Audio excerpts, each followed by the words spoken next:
The Fuji Speedway, it's wet, it's very wet, and it's where this Formula One season enters its decisive phase. Lewis Hamilton's World Championship lead is down to 2 points, and he's desperate to turn pole position into race victory in this Japanese Grand Prix, for which your commentators are Martin Brundle and James Allen. Thank you, Steve. Hello, everybody. Welcome to an extraordinary scene. The fog descends on Fuji Motor Speedway, and we're about to get a Grand Prix underway.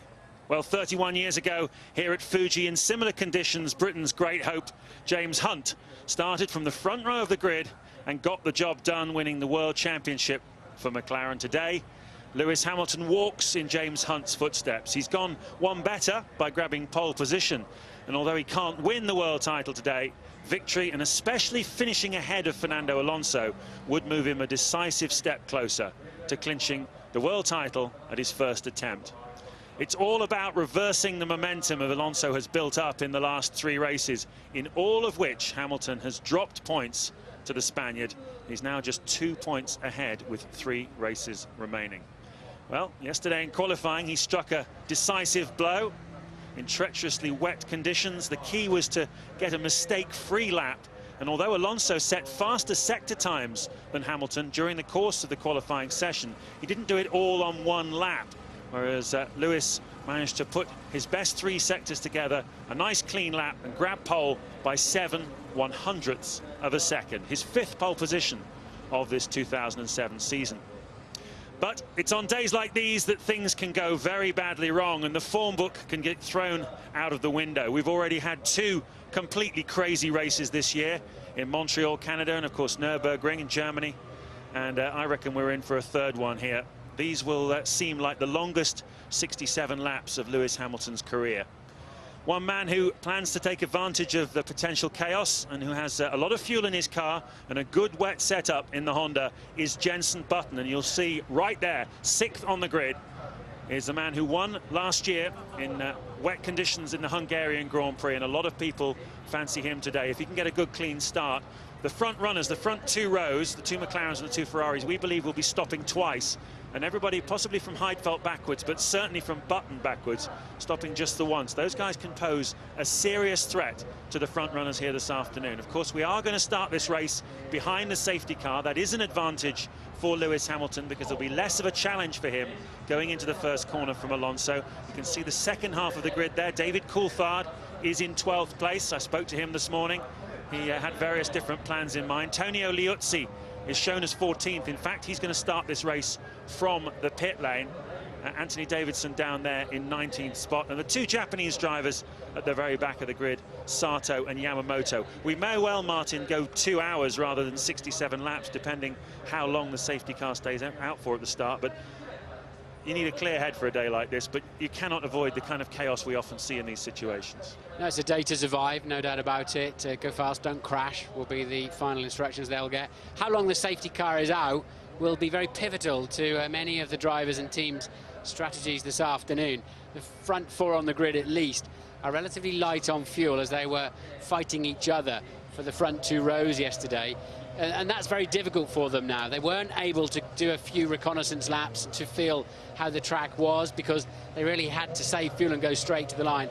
Others, those from P11 backwards, can put any amount of fuel in they want, so they can fuel longer and wonder or guess if there's going to be a safety car period to an extent, and also give themselves a much bigger window if the track ever does come to those intermediate tyres, which are much, much faster, as long as there's not too much standing water.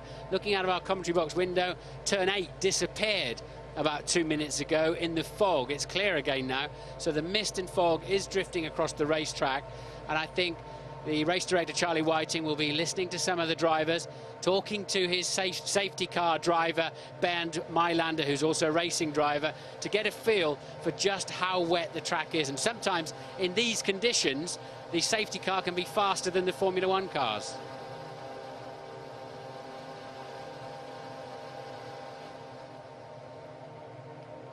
So this first Japanese Grand Prix at Fuji for 30 years, going to start behind the safety car. The last time we had a Grand Prix starting in that situation was at Brazil back in 2003, if you remember. So it's been a while since we've had such treacherous conditions, but everybody out there is a professional, particularly the safety car driver, and no one's going to take any unnecessary risks. Antonio Liuzzi, who qualified with a dry setup yesterday, has elected to go into the pit lane, or start from the pit lane in the Toro Rosso with the full wet setup. And his teammate Vettel, who is 8th on the grid, had that wet setup. I think, James, the drivers who are going to be struggling out there are the Ferrari boys. They've got less downforce than McLaren. They had 5 kilometers an hour more straight line speed. And we've seen Ferrari off the road all through the wet practice and qualifying, and even Raikkonen going off the road on a slow lap to the grid.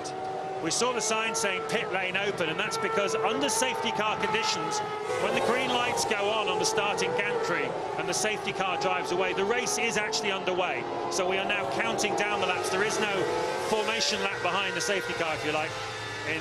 Sorry, there is no formation lap for this race. We are now under race conditions. So, as I say, the clock is counting down, and 1 minute 58 and 45 seconds to go before the race finishes. And depending on how long this safety car stays out, I say we might actually end up hitting the 2-hour barrier, at which point the race will be finished.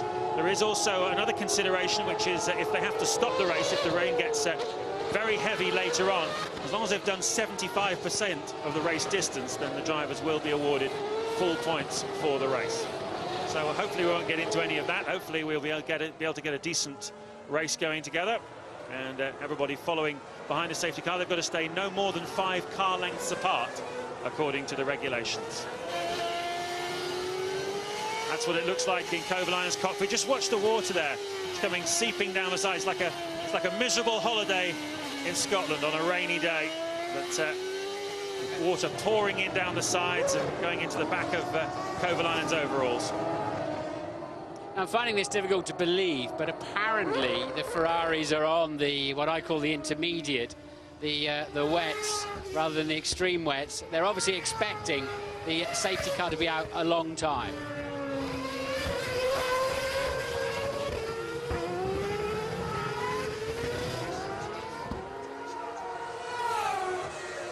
So the cars coming across the start-finish line for a curious start to this Japanese Grand Prix. But as you say, Martin, Ferrari clearly thinking that the safety car will be out for a long time. And all the time, the driver of it, Bernd Maylander, and the experienced drivers in particular, will be communicating back to not only their own teams, but to the race control as well, giving them their impressions. You were always someone that they like to listen to in these sort of situations. And what would you be looking for? Well, it's the standing water is the only thing. I mean, and why the drivers all look so nervous on the grid. There's an element of these conditions that you're completely out of control with it. And we've got a Ferrari off already, aquaplaning off the road. The race is underway. He won't be now allowed to repass. But if they are on those intermediate tyres, they're completely crazy. He spun off in the standing water I was just talking about. And that is the lottery of these conditions, Ted. Yeah, but not only are they completely crazy for that reason, Martin, but also because Charlie Whiting told all the teams about 20 minutes before the start that if there is a safety car start, they have to start the race on extreme wet tyres, because he wanted to rule out any teams sort of trying to throw a crafty one and start on intermediates and gamble that the safety car is going to stay out for so long. They might as well, because it might be a dry track by then. And he said anyone who starts on anything other than extreme wet tyres will get the black and orange flag, which means effectively your car is unsafe, come into the pits.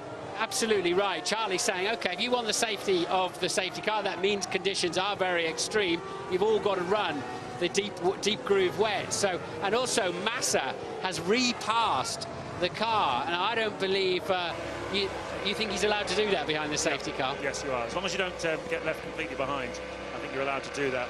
It's interesting, Ferrari did the same thing back in Malaysia 2001. Started a very, very wet race on intermediate tyres and did the same thing. So obviously they've thrown the dice, remembering that particular incident. I think they got away with it on that occasion. Well, they're trying to warm those intermediates up, but I think that's a staggering decision that they've taken there. And imagine when they're at speed. Okay, at speed you've got more downforce, but you can actually just fly off the road in a straight line at 150 miles an hour.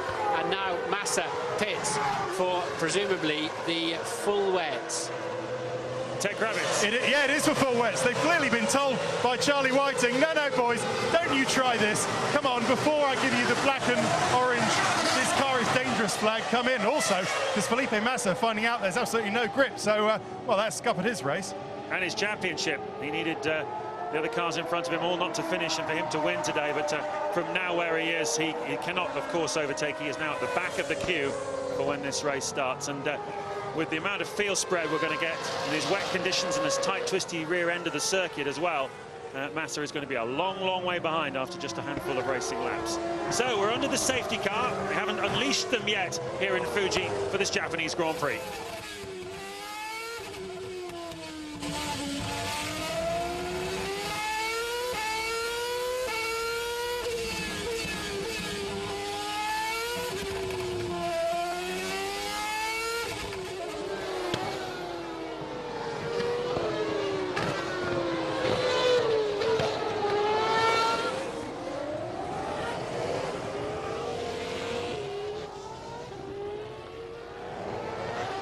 So the safety car making its way around. Looks like the amount of water coming off the front of that safety car. It really is more like a boat than a car.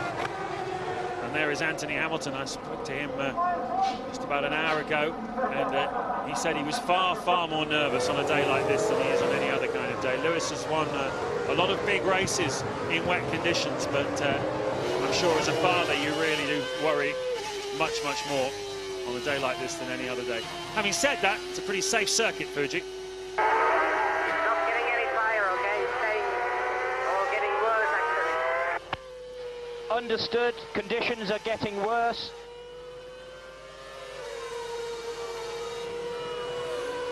Well, you heard it for yourself. That is Raikkonen diving into the pit lane. And he too is being forced to make a stop. He goes on to the same tyres now as the two McLarens are on at the front of the grid. Look at the difference in the grooves. Shallow grooves coming off, deeper grooves going back on. That's the tyre everyone else is on.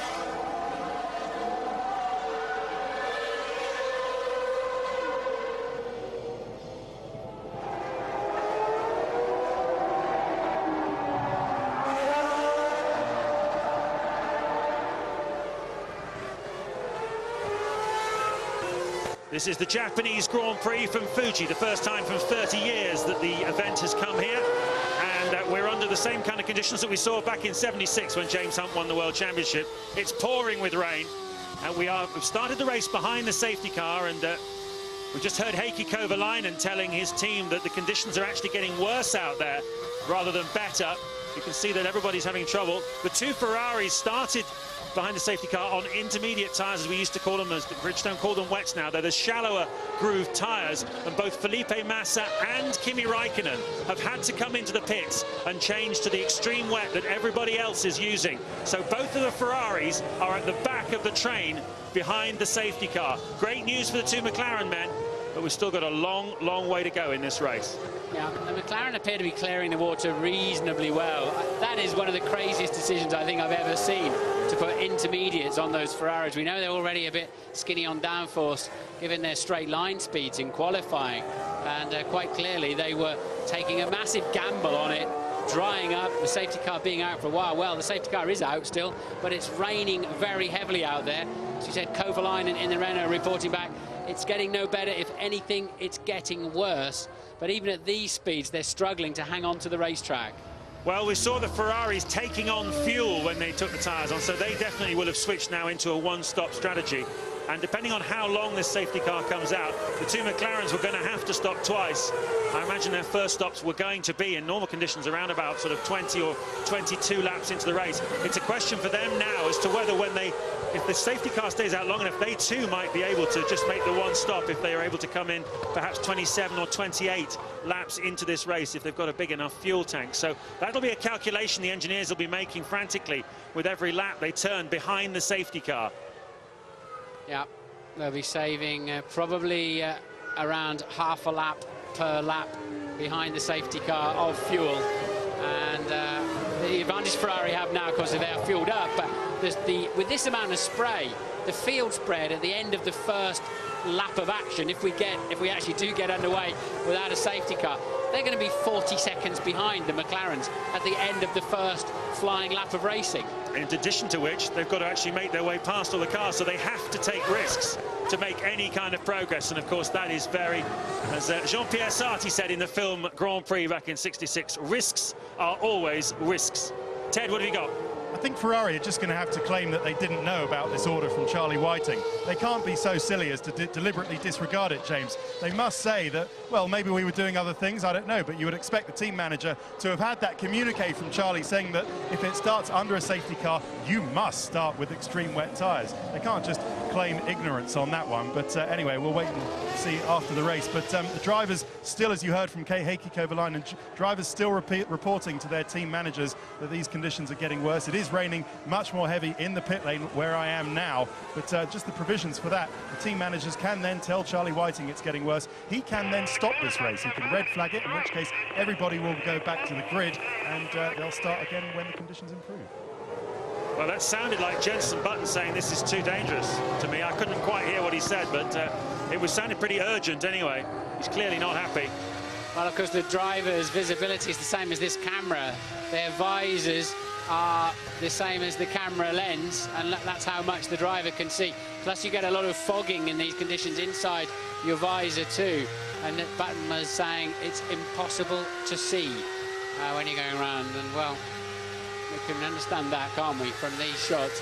But they're doing 2 minutes 13 behind the safety car. What were they doing? 1 minute 40 would be a hot lap at the moment in these conditions.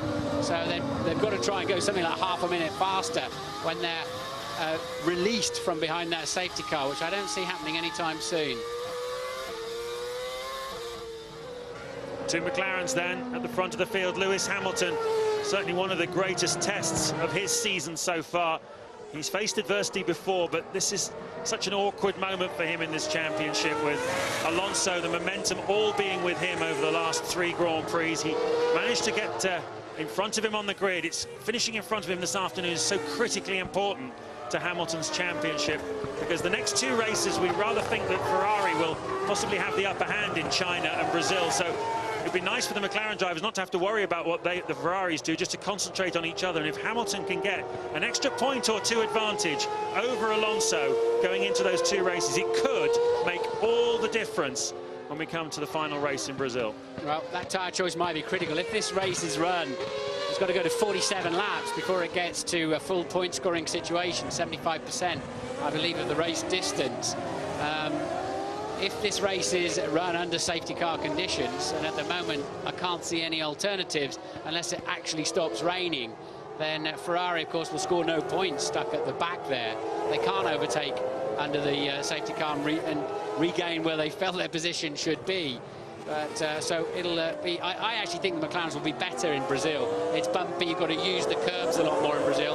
But I do see the Ferraris being strong next weekend in Shanghai. And we've got a Ferrari off again, but that's on full wets. Yeah, and it's down at turn 10 under braking there. But Kimi Raikkonen is behind Felipe Massa now, absolutely last in the chain. Well, for sure, we saw the Ferrari off the road more than anybody in the wet conditions yesterday. So whatever their setup must be a little bit knife edge. The car's fast, but you sense it just keeps catching the driver out. I suspect what it is Raikkonen testing out where the track is at the moment. And he's found out it isn't anywhere. He was floating along the top of it.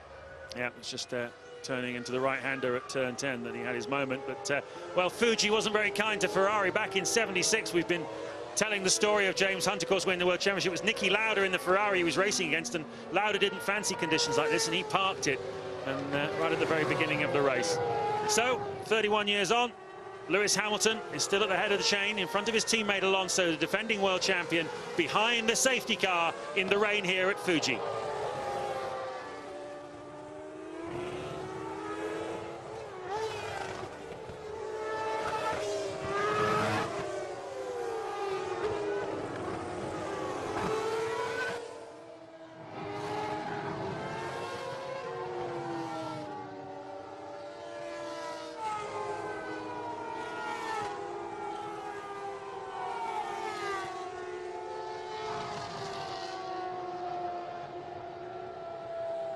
Safety car. One worries for them slightly when we go under full race conditions, if we ever do get under full race conditions here. car obviously quite jerky in its responses, and it's quite a handful for the drivers. Hamilton, Alonso, Heidfeld, Button, with the two Ferraris going to the back. Jenson Button, when the race gets underway, will be fourth, and looking very, very good indeed for a possible podium, and maybe even better. Mark Webber fifth, Vettel, German driver in the Toro Rosso, sixth in the queue. Seventh is Kietzer, eighth Fisichella, ninth Kovalainen, and in the top 10 David Coulthard. That's 6 laps now under the safety car, no sign of it coming in. Look at the spray down the main straight.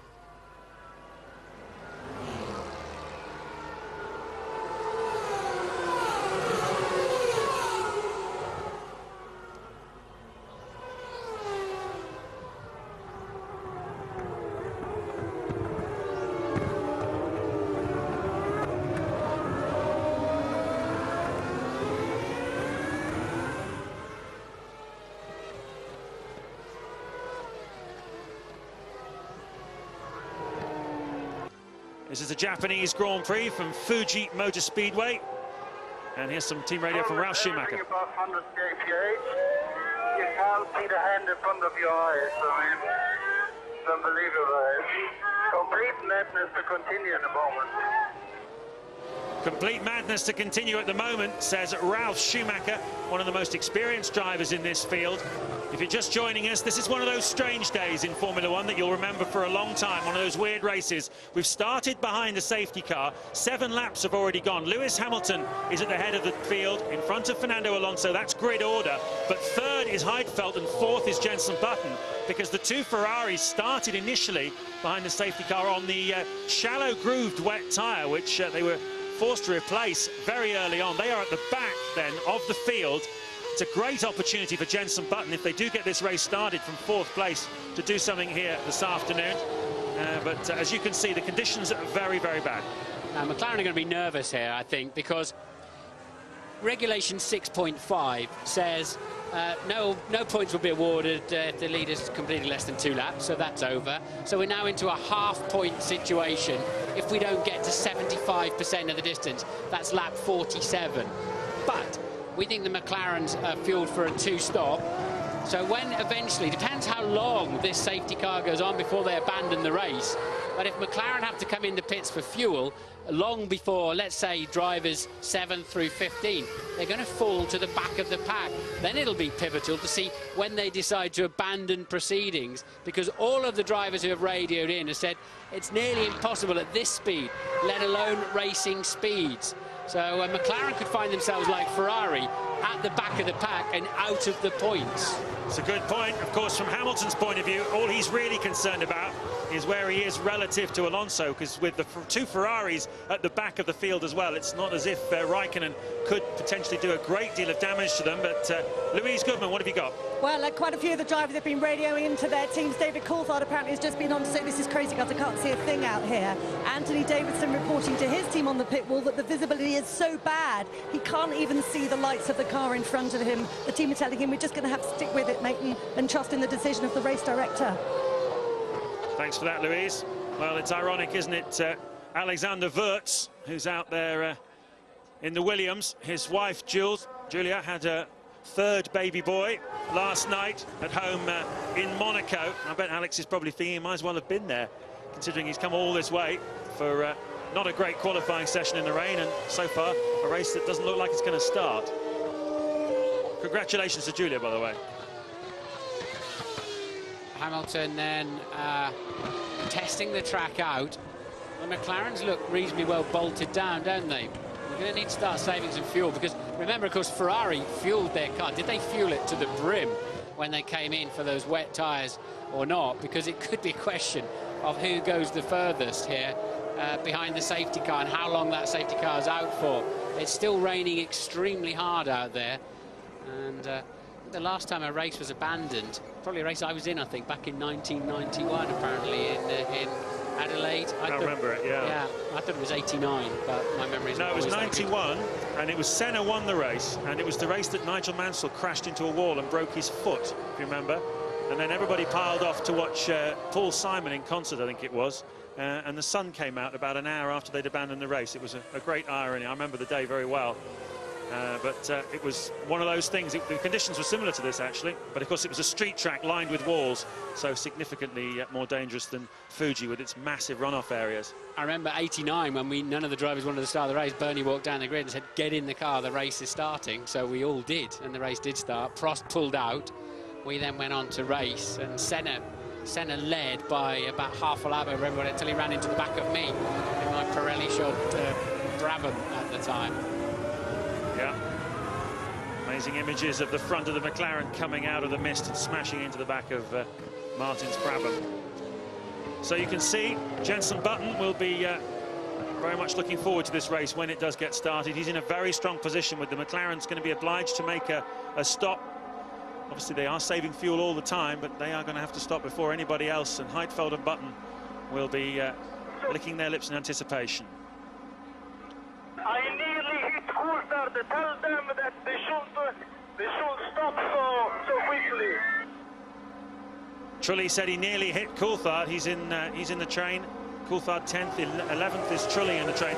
So what happens if they need to suspend the race? Well, if according to the sporting regulations, should it become necessary to suspend the race because of the bad weather or a blockage in the track, the clerk of the course will order the red flags to be shown and the abort lights will come on, and overtaking is then forbidden.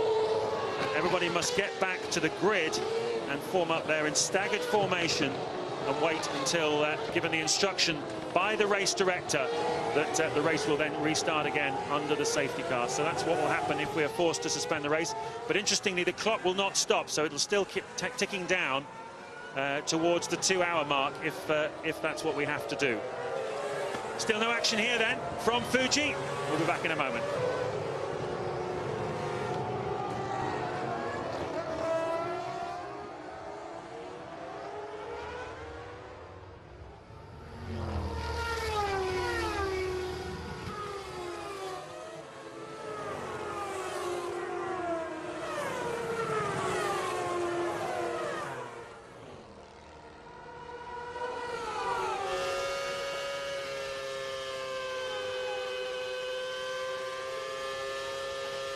Ten laps into it then.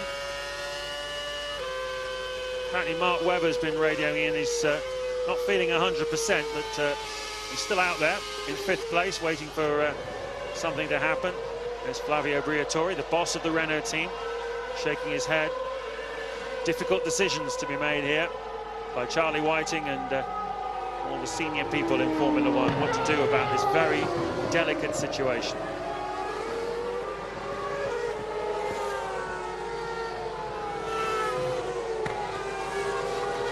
There is Jenson Button, 4th in the train, with a heavily fueled Honda. Just Nick Heidfeld between himself and the 2 McLarens then. Of course, keeping any kind of heat in the tyres very, very difficult, not only with the cold track temperatures of the rain, but also the slow pace that they're going at behind the safety car. And that increases the difficulty for the drivers of getting the cars to stay on the road.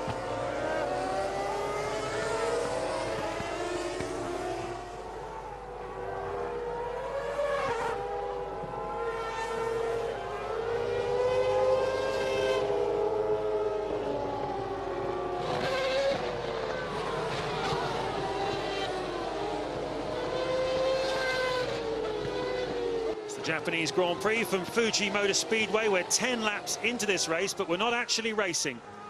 Behind the safety car, has not yet released the field. The conditions here, as you can see, are absolutely terrible. And the 2 McLarens are at the front of the train, with Lewis Hamilton, the pole position man, ahead of Fernando Alonso, then Nick Heidfeld and Jenson Button in 4th place. The 2 Ferraris, if you've just joined us, went out on the wrong tyre, would you believe, at the start, pushing the rules to the absolute limit. But they had to come in for the extreme wet tyre, and that's dropped them to the back of the field. They are 20th and 21st, Felipe Massa and Kimi Raikkonen. It's only Tonio Liuzzi in the Toro Rosso, who's had a few problems, is behind them in the train, behind the safety car. So that's good news for McLaren, but their concern now is how far this is going to go behind the safety car, because they were the only cars then remaining who are going to have to make 2 stops here this afternoon. And sooner or later, they're going to have to pit for fuel as Liuzzi's problems continue and he comes into the pits. His teammate, incidentally, Sebastian Vettel, managed to qualify in 8th place. An absolutely fantastic effort by the young German. First time this season, Toro Rosso have been in the top 10 in qualifying. Liuzzi makes a tyre change and puts some fuel in. So are they now just fueling these cars so they'll go to the end and hope that if this goes all the way behind safety car to just clear the 75% of the minimum distance, are they hoping to just end up with track position because they stayed out longest, basically? And when you reform in the snake behind the pack, you can't overtake. Well, when you're 22nd in Liuzzi's position, you've got nothing to lose because all he's lost is he's going to gain back again because he's going to catch back up to the tail. So absolutely nothing to lose for Tonio Liuzzi. Ted Kravitz is in the pits. Yeah, and I'm down at the McLaren garage, but Martin, yes, you're absolutely right, and that is what Ferrari did after they realised that they'd made that terrible error of starting both cars on intermediate tyres. They brought them in and absolutely brimmed full the tanks as much as they can. And I tell you what, down here at McLaren, they're absolutely terribly nervous that actually they will have to come in for fuel at some point. And they are saving a load of fuel under these safety car lights, but they will have to fuel at some point. And then Charlie Whiting will decide as they rejoin at the back of the pack to stop the race, and that will really put them in trouble. So very nervous conditions down here in McLaren. Anthony Hamilton, by the way, has had to leave the garage. He just can't take it anymore. Somewhere in the middle of there, thank you for that, Ted, somewhere in the middle of there, Jarno Trulli has spun at turn 6. So just extraordinary. And look at the visibility there. As soon as the speed picks up, that visibility halves again. I know it's like you come into a corner and you brake, your sensors go into hyper mode. You're listening more than anything to the car in front, looking for any peripheral landmarks you can see. Then as the cars slow down, then all of the spray starts to come down, and all of a sudden you can see where you're going. It's like somebody switches the lights on. Often you accelerate then back into the corner until the spray comes up again. It's virtually impossible. So you're more listening than seeing. Well, you know what it's like when you're driving down the motorway on a rainy day like this behind a lorry and it's throwing water up in a big spray. Formula One car, the tyres alone displace 80 litres of water per second, shifting it off the racing line. But of course, the way the aerodynamics work as well, sucking the car down onto the racetrack, blows the water out of the back as well. So if you're on a racetrack with one of these things, it's just a wall of mist out there, as you can see. Let me just sanity check this with you, though, James. If Ferrari are fueled to the end and this race never gets underway without a safety car, Ferrari could win the race, couldn't they? They could. They should be the furthest up, even though they're running 20th and 21st at the moment, they should be the furthest up the field with enough fuel to get them to the end of the race, if indeed they did fuel it to the end of the race. Yes, but I think we would probably hit 2 hours and we wouldn't have done 51 laps, which is the 75% distance, so they wouldn't get full points. Yeah, but no way that McLaren, even at this speed, can go 51 laps, is there? It's going to have to pit. All of the other, even those that were one stopping, are going to have to pit at some time. And Liuzzi, I wonder if Toro Rosso have just played the same game. Although because Liuzzi started from the pit lane, they're showing him a lap down at the moment. But my understanding was that you join the race from the pit lane and you don't lose anything. But of course, that's under normal sort of light start conditions, not safety car conditions. Liuzzi has missed a lap because he was sitting in the pit lane as they left the grid. Well, normally Formula One is about the pursuit of excellence, but at the moment it's about grasping in the dark for a possible explanation of what might happen in the future and what might give you some sort of sporting advantage some way down the line. At the moment it's hard to read, but certainly there's some bad luck scenarios that could arise for Lewis Hamilton and Fernando Alonso if this race continues behind the safety car for most of its duration, as Martin was just speculating. That would indeed be bad news for them. Well, there's got to come a point where, well, some of the drivers at the front are going to be going, yeah, it's good, let's go racing, it's fine. But Louise has found Christian Horner. Christian, I know your drivers have been on the radio. What have they been saying to you? Obviously, the conditions are really bad out there and visibility is close to zero. But we think, you know, hopefully the FIA are keeping a close look on it and won't start the race until it becomes, you know, a safe condition. Any suggestion from the drivers that, you know, the FIA really should call this all off and let's bring the cars in? They've been pretty vocal about their concerns in the mid-grid, but you know, I think, you know, they're both experienced boys, and you know, they should be okay. We've had a bit of fun. Mark's just thrown up in the car. He had something not so good to eat last night, but he's feeling a lot better now. Thanks, Christian. He did look a bit grey and grim on the start line, didn't he, Mark? But yeah, that's just what you need, isn't it, with a full-face crash helmet on and a face full of water. He's going to be feeling pretty grim out there, that's for sure. So yeah, interesting here. I mean, we could be watching this procession all afternoon. They are doing sort of 2 minutes 10 now. They were doing 2 minutes 13. I think that's really been controlled by Ben Mailander, watching to see how close the cars are in his mirrors. Ben being the safety car driver, of course. But as I say, if there's a lot of standing water, sometimes the drivers just can't keep up with the safety car. Maybe Ferrari, look at the rain. I have to say, as soon as I thought my car could get to the end of the road, I think I'd take the gamble, especially if I was sort of mid-pack or, say, 6th backwards. I'd be in there topping up to the end of the race based on how much fuel I'd use behind the safety car. Exactly, and of course, if you're Raikkonen and Massa, 19th and 20th, you've got nothing to lose. It's the men at the front who have everything to lose. Lewis Hamilton and Fernando Alonso.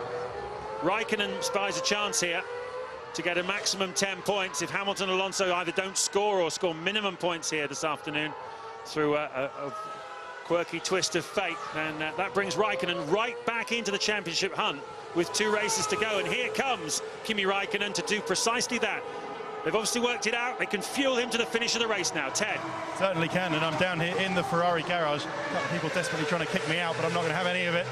Here he goes, and they're going to put the fuel hose on. And yes, very long time, and as they do, but that's a good stop. Excellent work by the Ferrari guys. And what was the tyre change? I didn't think they changed any tyres on that. Well, this race certainly could be decided by whoever's got the biggest fuel tank and can make the earliest pit stop as a result of that. And also whoever's feeling inclined to gamble, certainly anyone towards the back of the field, as the Ferraris were, have nothing to lose from doing that. They can just sit back now and wait and see. Now Raikkonen's going to find out what the track is like, because he's got some clear air in front of him. He can just push a little bit harder. I don't think they'd have bothered changing the wets. They've not done any work. They'll actually be nicely scrubbed in now. And you know, they're going to be running cool anyway behind the safety car, so they've just tanked it up. I wonder if McLaren will have wished they'd have done that. It's a gamble, because if they do take the safety car off the track, then McLaren are sitting very pretty, although they won't be going that much further before they've got to stop anyway. But that is a huge gamble. But as you say, if you're at the back of the field anyway, and Spiker have done the same, we could see a bizarre result here. Well, let's figure this one out. McLaren, we think, could have gone about 22, 23 laps into the race in normal conditions. They've been saving half a lap of fuel per lap behind the safety car. We're now 14 laps into it, so they've saved 7 laps of fuel. So that takes them to about lap 30 in this race. But we know that the Ferraris can go to the, particularly Raikkonen, can go to the finish now on the fuel that he's got. And if we do stay behind the safety car the whole way through, of course, you're not allowed to overtake behind the safety car. So if the McLarens have to come out of the chain and pit, they will rejoin wherever it is they rejoin, which is at the back, because they won't be allowed out of the pit lane until the safety car has gone past. So they'll be at the back of the field behind everybody else. Some tyres being prepared then in the Ferrari garage for the other driver, which is Felipe Massa. This is interesting. Massa was in front of Raikkonen before Raikkonen made that additional stop. I bet you Massa's behind him when they come out. They'll want Raikkonen to be in front of Massa, because if the race is stopped and it never gets started, Raikkonen's the one who's going to get the big points, not Massa. And of course, it's Raikkonen who has a chance of winning the World Championship still. Yeah, that could be, as boring as it seems, a pit stop from the back of the field. That could be one of the most crucial moments of the afternoon. We'll see if I'm right or not. We'll find out a little bit later on, but it does depend if the safety car stays out. But looking out of this commentary box window, I see nothing out there that suggests they should be bringing the safety car in. Well, it's interesting. You were saying we'll see what Raikkonen's going to do now, because he obviously had an empty track in front of him. He did a 36.6 second middle sector. Most people are lapping significantly slower than that. normally in the high 40s, I think, is what we've been seeing in the last few laps for that middle sector of the lap. So clearly the Ferrari held on to go 10 seconds per sector faster. Yeah, that's incredible, isn't it? And also Yamamoto, who made a pit stop, has lapped 10 seconds faster than they've been doing behind this safety car. So lap cars may now overtake. That suggests to me that they're going to bring the safety car in. Yeah, exactly. That's not going to go down well with a few people. It isn't, is it? Particularly anybody wearing a red coat today. Well, the new safety car rules for 2007, they have a new policy of letting the lapped cars overtake. If you remember, we saw that in the Nürburgring with Lewis Hamilton, who was allowed to do it when he went a lap down. And that, as Martin says, does indicate that the race director is preparing to let the cars go and to withdraw the safety car. It's not a guarantee that that's what he's thinking, but now at least when everybody as Liuzzi will come past everybody and unlap himself in the Toro Rosso. Once he's done that, we will wait and see whether Charlie Whiting, the race director, is going to let this race start. Into the pits comes the Williams of Alexander Wurz. Yeah, it's you know what? I don't think it necessarily does mean that they will be they'll be releasing the safety car. It's just a procedural thing, really, isn't it? Car 5 is under investigation by the stewards. I believe that could well be for overtaking under the safety car earlier on in the race. But now we've got several people coming off the back of the grid to that pit stop. Let's see if that's just procedural, because Liuzzi will be laughing, because he did stop and fill up again, didn't he? So he could be with the Ferraris with enough fuel to get to the end of the race. Ted has further news. I do believe it is procedural. None of the teams are saying to their drivers on the radio that this is actually time to start warming up the tyres because the safety car is going to come in. And looking towards turn 1, there's a massive cloud coming in, but I don't think it's going to get better anytime soon, Martin. But just interestingly, I went and spoke to the guys from AMG Mercedes who run the safety car.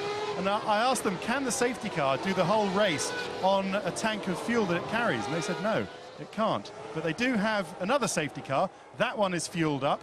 And what they'll do is that either they'll keep Lewis out there, make him the safety car and just come in, but Maylander will get into the support safety car, which is full of fuel, and go out and resume, or somebody else, another driver, will drive the safety car number 2, and that will resume the lead of the race. Well spotted, Ted. That's a very good spot. We're watching Liuzzi making his way through. That'll surprise a few drivers. Always amazes me how many drivers are not told that they're about to be lapped like that with a car coming through. And he's now clear of the pack. He'll be able to go past the safety car as well, and then we'll see what kind of pace he's got as he tries to regain the back of the field. Yeah, that's possibly a reason for doing it, to see what the conditions are like. Let's just clear up the Massa situation and overtaking behind the safety car when a race has started behind a safety car. It says in the sporting regulations that overtaking during the first lap only is permitted if a car is delayed when leaving its grid positions and cars behind cannot avoid passing it without unduly delaying. So Massa didn't overtake on the first lap, did he? It was 2 or 3 laps in that he did that. So I think that is the incident that... it wasn't when leaving the grid either, It wasn't when leaving the grid. It wasn't on the first lap. That's the incident. They have to do that, because if you're second on the grid and you get away slowly and you're 14th, you're kind of in no man's land. Do you go forward or do you go backwards?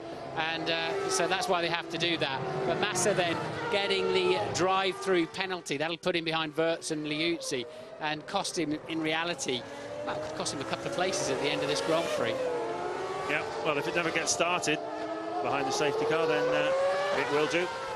But it's not a great penalty at the moment, given that he is 20th at the moment, and Liuzzi is 22nd behind Alexander Wurz in 21st place. Well, I reckon if this race goes all the way under safety car, it'll be won by Raikkonen, followed by Wurz and Liuzzi. That's the podium at the moment, if they all did the smart thing. Well, Liuzzi, with no trying to catch up, of course, unlapping himself, no traffic in front of him and no speed restriction, did a 27-second first sector, which is 9 seconds faster than everybody else is doing behind the safety car. And his middle sector was 36 seconds, where Lewis Hamilton behind the safety car is doing 53. So you can see that it is possible to go significantly faster out there without flying off the racetrack, because Liuzzi is doing that right now. 136.4.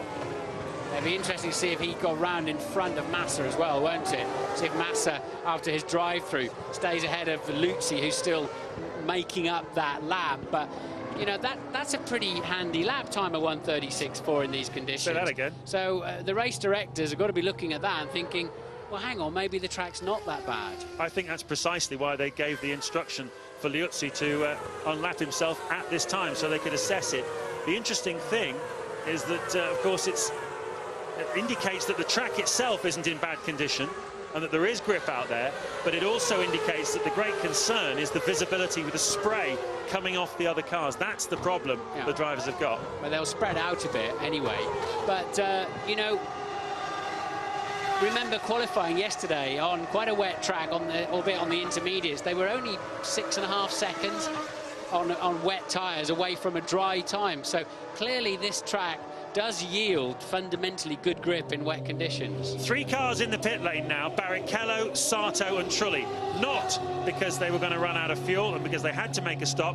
They are all 15th place or worse in the train and feel that it's worth taking the same gamble that Massa, Wirtz and Raikkonen have all taken. They are now fueled to the finish, and we're being told that the safety car will come in this lap. Charlie Whiting has looked at that lap time of Liuzzi's, decided the track is safe and enough to drive on. It's purely the visibility in the spray that's the problem. But we are going to go racing here at Fuji. The lights are off on the safety car, and that means that Lewis Hamilton, the pole sitter, the 5th time of the 2007 season, is about to go racing with his teammate Fernando Alonso right behind him. Nick Heidfeld 3rd in the train.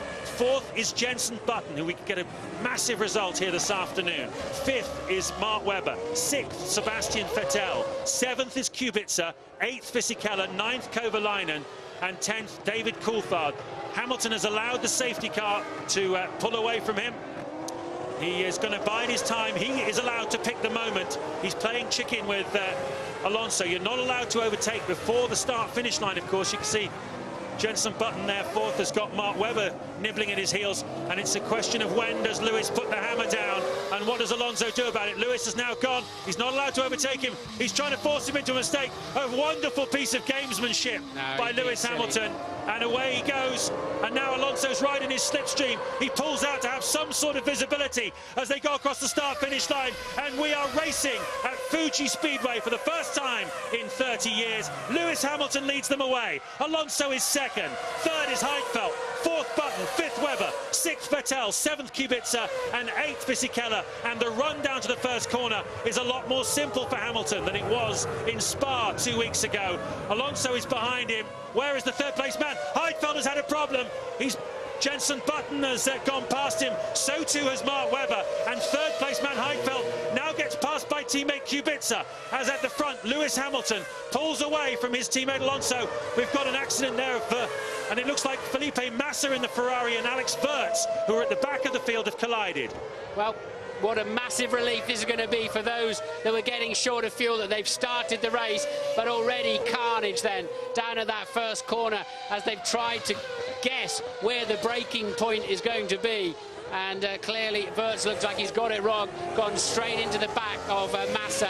He's away really from the firing line of turn 1. He's dropped it a long way before the corner and just sideswiped Massa. Surely that must have damaged the Ferrari. So Wirtz lost it under braking then down into turn 1. Lewis Hamilton leads them away. What sort of lap time does he do first time through? Well, he's the fastest of anybody on this opening lap. He's a good 6/10 faster than Alonso in the first sector and almost a second faster than him in the middle sector to open up a margin as he comes across the start-finish line over his teammate. He's done a 1:29.2. His teammate has done a 1:30.7, so a second and a half already for Lewis Hamilton over his teammate. Vettel is 3rd. 4th is Webber, who's got himself in front of Jenson Button, who was caught out, I think, behind Heidfeld when Heidfeld dropped it in the BMW. Heidfeld is now shown as being in 10th place, so a setback for Jenson Button, but not one that he can't overcome. Yeah, well, there's the main parts of the standing water, which were, as we heard from Mark Webber, out of turn 3 and after turns 8 and 9 have not been spinning the drivers off the road. They're beginning to clear that out of the way, and as long as they spread out a bit, and surely Massa's got right rear suspension damage, it just ripped the front off that Williams, and he's coasted into the pits. A puncture at least, I would have thought, but it's all falling apart for Ferrari today. And what will they be able to do with that? And he's gone straight through. It's his drive-through. It's his drive-through penalty, of course, which he had to serve. Yes, you're not allowed to serve it behind the safety car, are you? Exactly. You're not allowed to serve it behind the safety car. We saw that in the Nürburgring, and he's gone straight on at turn one. I think he's getting a little hot under the collar, Felipe Massa. He knows that his World Championship hopes, which were at best slim, are now completely going to be eradicated this afternoon. He's 20 points behind Hamilton, with only 2 races to go after this one. Riding on board, Sebastian Vettel in 3rd place. What a great performance by him yesterday in qualifying, and now he finds himself in a wonderful position. We believe he's also fueled pretty heavy, so he's going to go further into this race than Hamilton and Alonso, and if he holds it all together, it means he'll lead this race at a certain point. Yeah, he's 2 seconds a lap slower than the McLaren, but heavier fueled for sure, and with a full wet setup. So Vettel looking handy. Webber, we know he's been sick in his helmet, but he's holding 4th place at the moment. Button 5th, Fisichella 6th, Kovalainen 7th, Kubica 8th, Coulthard 9th, Sutil 10th now for Spiker, driving beautifully here this weekend.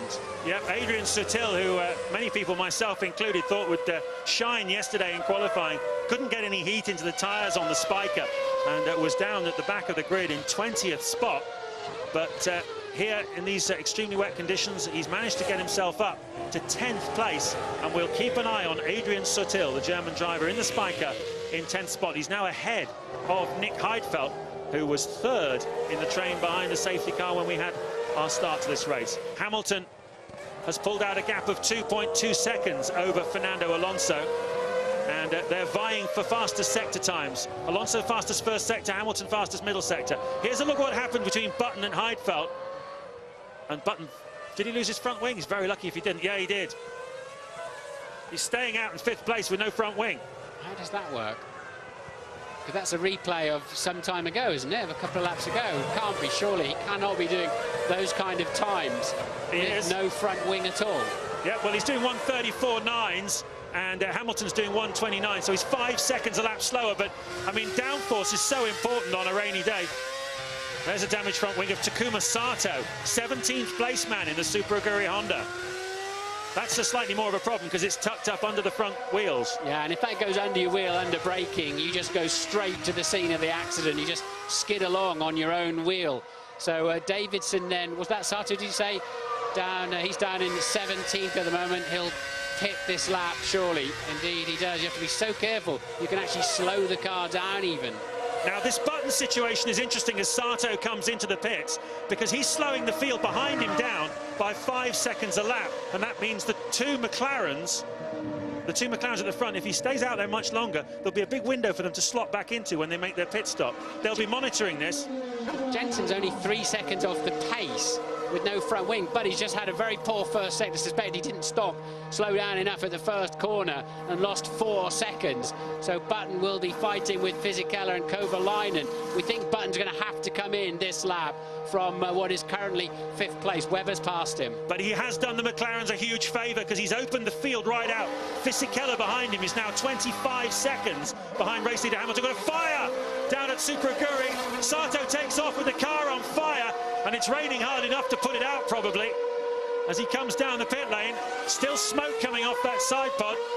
It has gone out. So Sato rejoins the race after another drama in this oh-so-theatrical Japanese Grand Prix. Let's take another look at what happened. Maybe the fuel flap is stuck open or something, and it was leaking fuel. So it's good thinking in a way. Where can I find some water? I know, I'll drive out onto the racetrack. Plenty out there. So providing that seals itself up, he'll be okay, because it would have been a surface fire rather than anything near the wiring as Button pits. What a shame for Jensen. He was in such a great position there. He was in a wonderful position, 4th in the train when the cars were released by the safety car.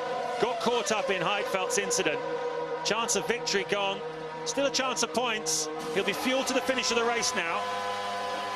Seemed to me he was part of Heidfeld's incident. Jensen was up the inside and Heidfeld turned in. We'll have to see it again to see if there's any blame in that. Hamilton's lead 2.6 now. McLaren probably can go within another 5 or 6 laps at least. Depends on how much fuel they saved behind the safety car. That's going to give them thick end of a pit stop in hand anyway over the rest of the field, so they're not going to struggle too much in the traffic. Yeah, it's exactly what I was saying before, is that with Button holding up the field behind him, Fisichella is now almost half a minute behind Lewis Hamilton, who will need about 35 seconds to make a pit stop. That's how much time it'll take out of his race. So, and the same, of course, for Alonso, who's 3 seconds behind him. So that means that only Vettel and Webber will go past them. If they can stay out a few laps longer, they'll be able to pit and rejoin in front of Fisichella, which will be absolutely critical. Behind Fisichella is a big train of cars, including Kovalainen, Kubica, Coulthard and Sutil, and they won't want to come out into that lot. Here we're riding on board with Kimi Raikkonen in the Ferrari, who has managed to fight his way through to 12th place. We haven't seen much of him, but bear in mind he was 21st when they were released by the safety car. You can't imagine how brave you have to be to stick your foot down hard when that's all you can see and you're doing 205 miles an hour. But you daren't lift off either because you'll get hit from behind. Raikkonen so nearly lost his front wing coming onto the pit straight up against Nick Heidfeld in front of him in the BMW. I can only tell you that by looking at the computer screen. We can't see enough from Raikkonen's car to know other than it's just a Formula One car. And this is Massa against Trulli. So Massa's right rear suspension didn't take a knock, it seems. Massa making his way through the field. No, it's Raikkonen coming up on the back of Ralf Schumacher. That's the battle for 11th place. Raikkonen is trying to do here what the man he replaced at Ferrari, Michael Schumacher, did to everybody at the 96 Spanish Grand Prix, if you remember that one, where he was in a different race from everyone else. It seemed that he had a dry track and they had a wet one. At one point he was over a minute clear. It looks like Raikkonen's having one of those kind of days. He's already passed, I think, 9 or 10 cars in this Grand Prix. And remember, he's fuel to the finish. Yeah, although he's now 43 seconds behind the McLarens, but he is bringing himself very much into play, Ted. Just on the Ferrari, Massa does seem to be okay. They had a look at it as he served his drive-through penalty. The suspension seems to be all right. The Ferrari spokesman, Luca Colliani, has confirmed that the team just didn't know. They say they did not know that they were meant to start the race on extreme weather tyres. And, well, consider that all the rest of the teams knew. I knew. Well, draw your own conclusions. Yeah, I knew. We all knew that. So I think the only thing we can say without getting into an enormous amount of trouble is that Ferrari have always pushed the rules to the absolute limit, and there's another example of it. But it hasn't worked out for them so far. But I have to say that Kimi Raikkonen is driving the race of his life here. If you remember back in Japan a couple of years ago, he put in a stellar performance from the back of the field in Suzuka to win the Grand Prix, passing Fisichella on the final lap. And it looks like we're in for another one of those today from the Iceman. He's really on it in the Ferrari as Alonso goes off the racing line looking for the grip, trying to chase down his teammate Hamilton. He's maintaining the gap at just below 3 seconds. Vettel in third is 15 seconds behind. Then Webber is 3 seconds behind him. And the Fisichella now critically is 32 seconds behind the race leader. Another lap or two and the McLarens will be able to pit and rejoin in front of that train of cars headed by Fisichella.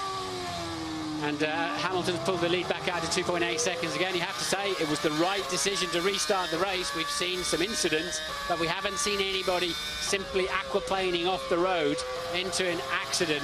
So it's worked out for them in that respect. But Alonso very much keeping Hamilton honest, albeit 3 seconds behind. Raikkonen up to 11th now, 45 seconds behind them. So critically, the McLarens, after their pit stop, which we think is reasonably imminent, will still be in front of their main championship rivals. They certainly will. Sebastian Vettel and Mark Webber in third and fourth places will go longer than the McLarens. They, like most people, decided to do a one-stop race, so they were going to carry about 7 laps more fuel, maybe more, maybe 8 or 9 laps more fuel than the McLarens, so they will go quite some way. And of course, once the McLarens come out, they'll have Vettel and Webber in front of them, and they'll have to get past them.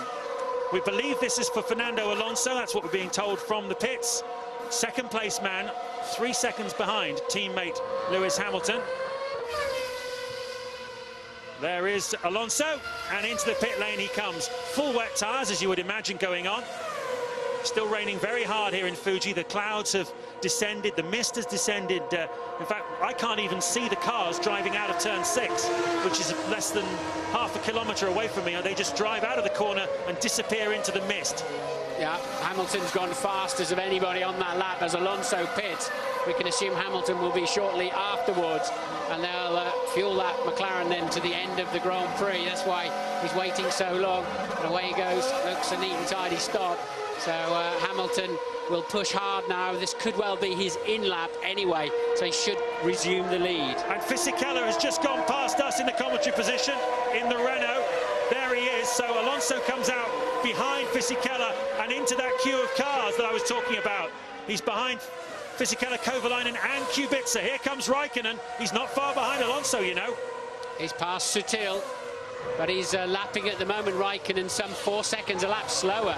He's 51 seconds behind Hamilton now, so it's cost him through the traffic, but of course he doesn't have to stop again. No, but that looks to me like that's cost Alonso. He's come out into a great thick cloud of traffic. Hamilton had to push because he knew he needed a bigger margin over Fisichella. His margin is 36 seconds because Alonso, the first car to come in, he of course was 3 seconds behind Hamilton, so that's why it was so marginal. Hamilton should be okay here to come out certainly in front of his teammate and hopefully in front of Fisichella. Critical stop for McLaren then.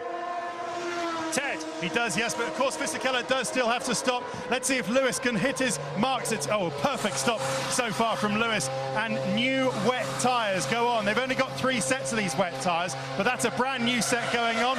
Fuel to the finish, exactly like Fernando Alonso. And good work by McLaren, boys. 11.6 seconds. Absolutely seamless. Vettel has gone past. He leads the Japanese Grand Prix. Sebastian Vettel in the Toro Rosso leads. Second is Mark Webber, who has also gone through. But can Hamilton get out of front of the train of cars headed by Fisichella? It's got Alonso behind him. There goes the back marker Sato. There is the Renault, and Hamilton's done it. Of course, these cars all have to stop again, but critically for Hamilton, he's in front of them, and Alonso isn't. That's the order at the moment then. Vettel, Webber, Hamilton, Fisichella, Kovalainen, Kubica, Coulthard, Alonso, and I think Alonso will be furious. What a difference a few seconds make. Hamilton must be 4 cars ahead of him. And of course, with this kind of visibility, that's going to make a big difference. And this is why Alonso's so far back behind that pack. He went off the road. That's a replay, went very, very wide, sort of taking the wider, supposedly grippy line in the wet, but touched the white line and went straight onto the AstroTurf. So Hamilton then will resume, not in the lead, but having got his pit stop out of the way, being so far ahead of Alonso and, of course, crucially, Raikkonen. That has worked out absolutely beautifully for Lewis Hamilton, who now has 2 cars in front of him, Vettel and Webber, both of whom have to make their pit stops. So in terms of the challenge for the race win, they have gone away. His main challenges for the race win are Alonso and Raikkonen, who are close together on the racetrack, but critically have got 1, 2, 3, 4 cars between him and them. So long way to go yet, of course, not yet at the half distance, sorry Martin, but still it's looking good at the moment for Hamilton. Yes, if you're joining us, if you're picking up the race, then started behind the safety car. How many laps did we have behind the safety car, James? It was 23, I believe, 23 laps. And then a lot of drivers radioing in saying it's too dangerous, we can't start the race. They allowed Antonio Liuzzi to unlap himself behind the safety car. He then put in quite a respectable lap time, and they decided then the track must be raceable, doing those kind of lap times. Many cars, many drivers had taken the gamble that the entire distance might go behind the safety car up to the 75% point, lap 47, and gambled on coming in early and filling their cars up to the very end of the Grand Prix. As we see David Coulthard there fighting with the Renault. Coulthard fighting hard, currently P7 in the Red Bull. But then there's Massa off the road yet again for Ferrari. He's had a drive-through penalty for overtaking behind the safety car, having spun behind the safety car, even at reduced speed, as did Jarno Trulli in the Toyota. That's when we heard the drivers saying it's just too dangerous, get this stop. That was at safety car speeds, remember, not at racing speeds. Once they released the pack, they've been, generally speaking, fine, although we've seen lots of people tripping over each other. Massa so lucky there not to lose his front wing. It's lap 31. Sebastian Vettel leads from Mark Webber and Hamilton third.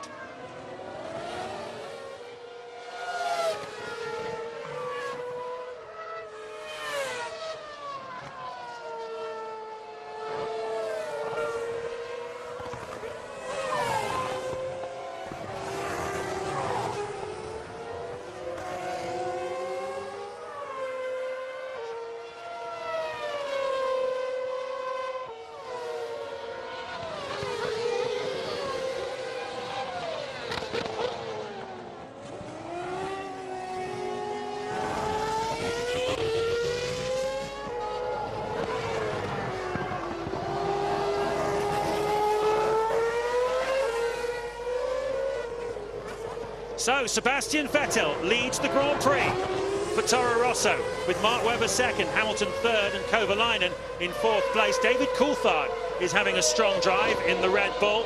Poor old Jenson Button, we saw knocking his front wing off. He fancied his chances of a podium today. He's now in 20th place in the Honda, in some very thick traffic. Fernando Alonso, having run second in the opening stages, is down in 8th place. And this is a tremendous racing prospect here. 36 laps still to go. And hats off to Charlie White and the race director for taking the decision to start it, because it's a good race and it seems pretty safe at the moment.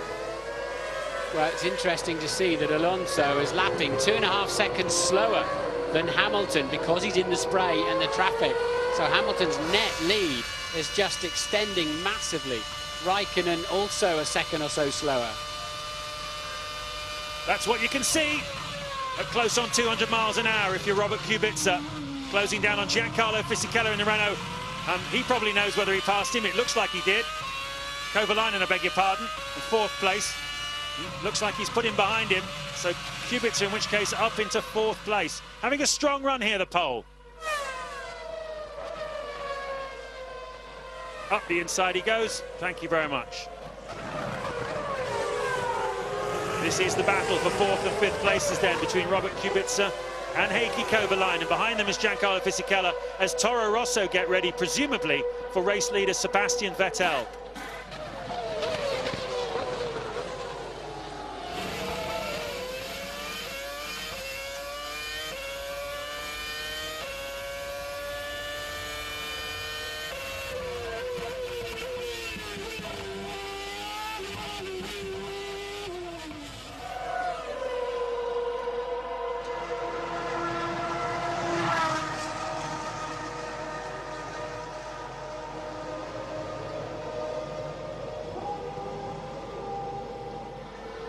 Into the pits comes Sebastian Vettel at 20, surely one of the youngest drivers ever to lead a lap of a Formula One race. He's led 4 of them in his Toro Rosso. He's certainly put them on the map this weekend with an excellent performance in qualifying and a stunning drive in the opening stages of this rain-soaked Japanese Grand Prix here at Fuji Speedway. Mark Webber is now the leader for Red Bull Racing, but he still has to make his pit stop.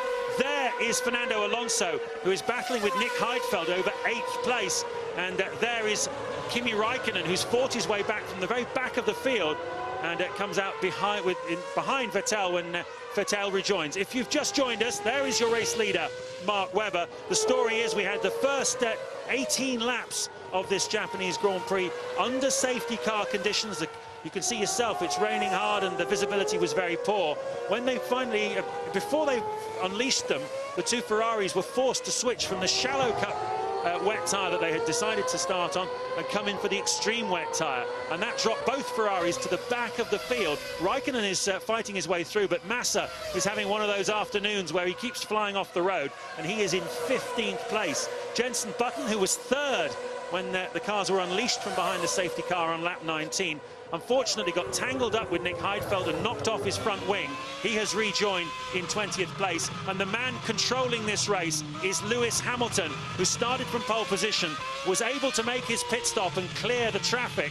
But his teammate Alonso, who was second behind him, was not able to do that. And he has come out behind Kovalainen, Fisichella and Coulthard. It's playing brilliantly to Hamilton at the moment as we approach the halfway stage in this Grand Prix. A lot of racing still to go.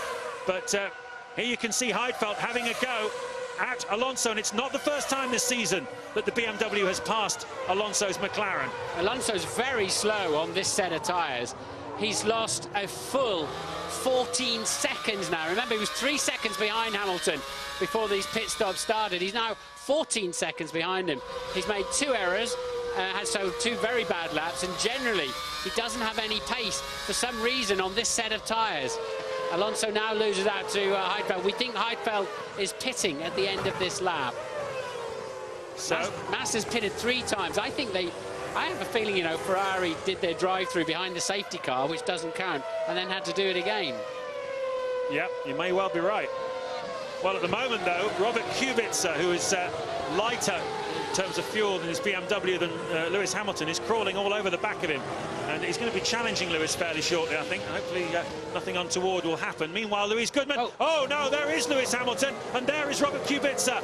And one of the Renaults has gone through as well. That's Hamilton off the racetrack, rejoins. Kubica's going to pass him now. Problems for Hamilton. What happened? Was it involved with that Renault, perhaps? Well, Hamilton was ahead of Kubica last time around, but he just spun it around, I think. Did Kubica come at the McLaren and tag him? We'll have to wait for the replay. But it is for position because Hamilton stopped, Kubica hasn't. Mind that white line on the braking, on the pit lane exit there, Lewis. That will be slipperier than you can ever imagine. So trouble then for both McLarens with both BMWs, giving them a hard time for pace. I think it might be the Renault, you know. No, it's the BMW. There you go. Oh, look, he just ran into the side of it. That's rude. So at least his car seems in one piece. And Kubica's gone for the inside normal racing line and just understeered clean into Lewis, who would not have seen that one coming at all. Anti-stall kicks in, thank goodness. What sort of lap time was it? It was 7 seconds off the pace. So he can recover from that, but it's not done him any favours at all. Well, he's lost the position to Kubica, who surely will have his collar felt by the stewards for that one. He's gaining the position that way. Meantime, Heikki Kovalainen in the Renault, who has yet to make a pit stop, is now running in 2nd place. So the order is Webber, Kovalainen, Kubica, Hamilton. That's Alonso. Alonso's down in 10th place and struggling off the racetrack. Alonso down into turn 10. Battling Vettel. And this is that's not the same incident. It's yet another incident down into turn 1. So Alonso then also both McLarens pointing backwards when tagging other cars. So let's see what that's done for Alonso. That was the previous lap. That was a replay from an earlier incident. Hamilton now 29 seconds away from Webber, who's leading. So Hamilton with the Renault all over the back of him, and Fisichella, who's yet to stop. The McLaren's not looking good, with a lot of full tanks of fuel on board and wet tyres. Yeah, which presumably is a problem that many others will feel as well. Nick Heidfeld, who had that disappointing incident at the when the cars were unleashed from behind the safety car, and pits from 9th place. Mark Webber is certainly going to play himself into contention for a good result here. He's leading the race ahead of Heikki Kovalainen by 24 seconds. He's nearly half a minute ahead of Lewis Hamilton. And here's another one, look. There's Alonso battling with the Renaults, I believe. And through goes Vettel. That's Hamilton. Hamilton's got problems. Vettel goes through. And Coulthard. And Coulthard as well. So Hamilton is now in 7th place. He must have some damage to the, maybe to his car. He's been very slow. Raikkonen's catching him too now. Lewis Hamilton, very slow at the moment. 2 cars past him on this lap. So Fisichella goes up to 4th. David Coulthard, who will be long fueled, I'd imagine, having started 12th. Webber pits from the lead for Red Bull. What is happening to Lewis Hamilton? He lost 4 seconds in the middle sector alone. Does he have a puncture? Does he have something falling off the left rear where he got whacked by Robert Kubica? Well, the cars, the McLaren mechanics are not out in the pit lane as Hamilton goes through to complete another lap. You can see he's dropped down now to 6th place. Mark Webber makes his pit stop. Hamilton goes down the main straight as he... in front of Webber, there is Fisichella, there is Vettel, and there is Hamilton. So Webber rejoins behind Hamilton in 6th place. But only just. Imagine how far Lewis was ahead of Webber when he pitted. Remember, it was over half a minute, wasn't it, that the 2 McLarens had. We were saying they had nearly a pit stop in hand, and somehow, somewhere, with the spins, the contact, slow lap time, and this is Hamilton going very wide through turns 5, and that's where the Renault of Fisichella passed him, and Coulthard slipped through there too somewhere. Here we go, we're on the outside. Coulthard's along the inside too, and he didn't quite take the place then. Must have happened a little bit later on. So unless Hamilton has damage on this car, he just needs to keep a cool head now, because the cars in front of him all still have to make their pit stops. Heikki Kovalainen, who leads this race now for Renault, Giancarlo Fisichella in the second Renault, and David Coulthard have still all got to pit. And that will drop them all behind Lewis Hamilton, who will then resume the race lead, provided there's no damage on his car. Here comes a hard-charging Jenson Button, trying to make up from knocking off his front wing earlier on. He's attacking Jarno Trulli.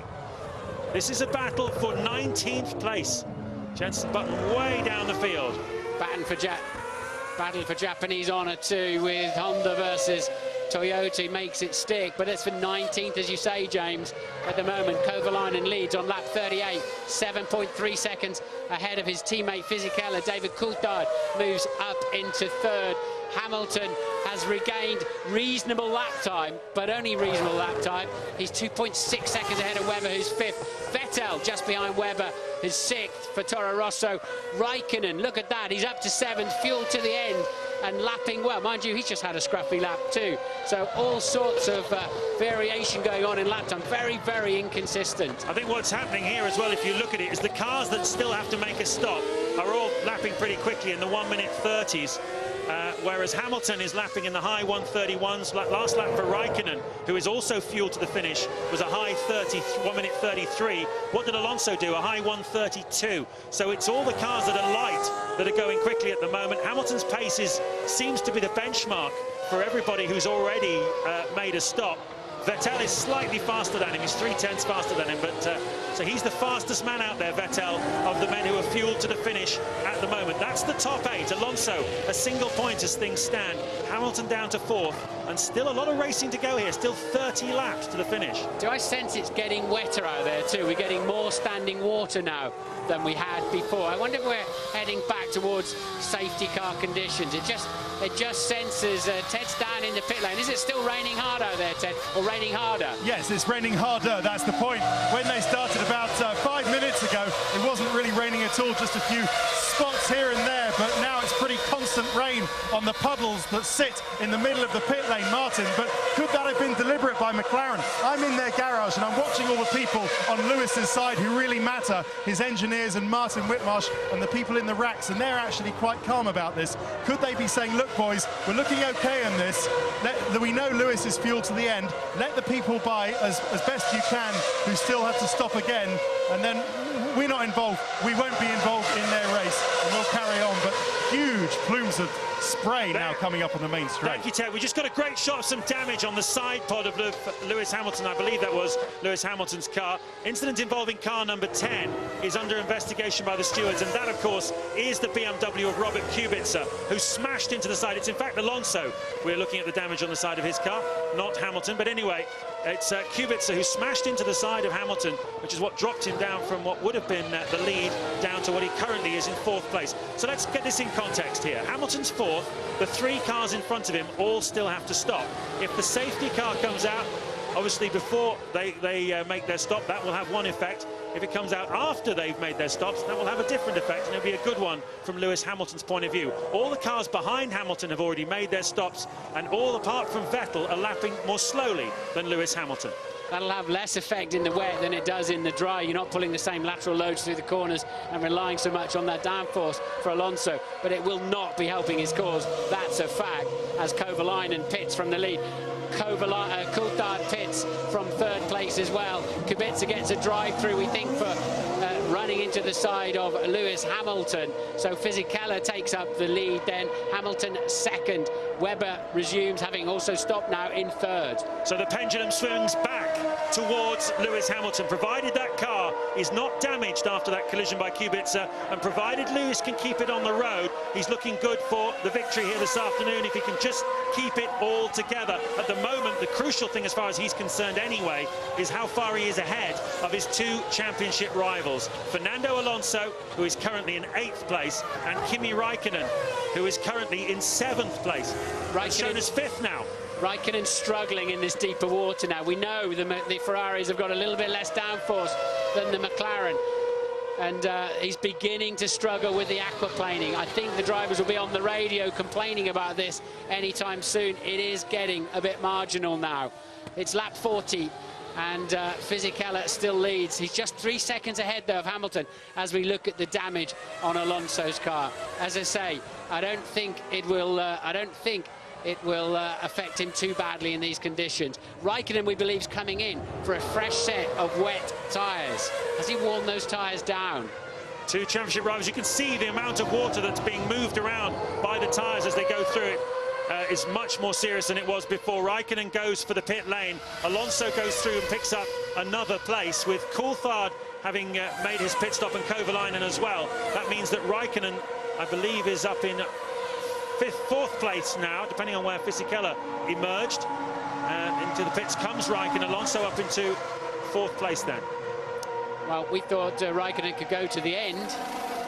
They are putting some fuel in, so they hadn't fueled him. The refueling hose is a very long time. It's only just gone on. So the refueling hose was going on as the tyres were completely finished and ready to go. But they didn't put much fuel in when they did get it on. That was the stop of a beaten team, I'm afraid. You could tell by the body language of all concerned. Meanwhile, at the sharp end, there is Fernando Alonso. There's the Kubica drive-through penalty being served. Robert Kubica, who had dropped down anyway to 14th place, and that will take him completely out of contention for points here this afternoon. Vettel is on for a hatful. He might even get a podium if he can keep the pace up here in the Toro Rosso. Webber's catching Hamilton. I don't think Hamilton would have let anybody through for the hell of it, just to stay out of trouble, because you do not want to be in anybody's spray, as we see Yamamoto there spinning the spiker. But Webber's catching Hamilton. Yeah, and the Renault mechanics are out for Giancarlo Fisichella, the only car standing between Lewis Hamilton and the lead being restored to him. And it looks like the Renault guys are ready for Fisichella. He pits now. Hamilton is back in the lead of the Grand Prix. 26 laps to go as we look at a replay of the local driver Sakon Yamamoto having a spin in the spiker. Hamilton leads. Mark Webber is in second place. In third place is Sebastian Vettel in the Toro Rosso, ahead of Alonso fourth. Antonio Liuzzi, would you believe, who was last when the cars were released by the safety car on lap 19. Antonio Liuzzi is in fifth place. Well, we think they're the guys that fueled to the end and took that gamble very early on. But Webber's within 2 seconds of Hamilton still, and pretty handy in these conditions. And they're a further about 4 seconds ahead of Vettel. And Yamamoto spun because he turned in with his right rear wheel completely on the curb. It will only ever spin. That's a McLaren in the wall. We just saw a shot of Hamilton. I believe this is Alonso. It is one of the two main championship contenders. Fernando Alonso has hit the wall. And that's in the middle of the track, down in turn 6, isn't it? Just down here. It's down into turn 6. He's lost it coming out of 5 and hit the wall, and he never approached the wall at the turning point of 6. He's gone straight in the wall. That's critical for the World Championship.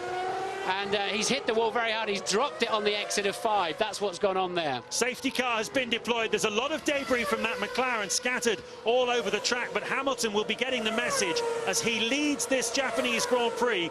25 laps now away from scoring 10 points that would certainly move him into a very, very strong position in the World Championship, because his main rival is out of this race, Fernando Alonso. Kimi Raikkonen is still in the hunt, but he's dropped down to 12th place now after that extra pit stop in the Ferrari. And is Alonso holding his arm? Or is he just taking his gloves off? No, he's just taking his gloves off. Well, crucial for Hamilton. That gives him a big breathing space, providing he scores points today over Alonso going into those last 2 races. But we're 5 laps away from this reaching 75% distance, which is quite often a crucial point if they do want. That's a big accident. If they do want to abandon the race. But yeah, he's aquaplaned on the exit of turn 5, and just let's see if we're going to get a replay of the early part of that. But probably still doing 140, 150 miles an hour. And of course, the retardation would be virtually 0 in these conditions when you're traveling sideways and backwards. I just clear one little thing up. 75% of 67 laps is 51 laps. Sorry, my maths is not good there. It's still got a way to go. 9 laps to go for Hamilton before he'll get maximum points from this race. But whatever happens, if he finishes it as the very jumpy-looking Ron Dennis takes a big swig of water, if he finishes this one, Hamilton is definitely going to extend his lead over Alonso, and whatever happens, he's going to leave here still leading the championship over the Spaniard. Well, it's been an extraordinary first 43 laps here in Fuji, and the closing stages are upon us. We're behind the safety car for the second time in this Grand Prix. As we take another look at that huge incident, Fernando Alonso hitting the wall on the run down to turn 6, which is just below our commentary position. It's just the other side of the main straight. Hamilton leads then, Webber and Vettel, an unlikely pairing in the podium positions at the moment.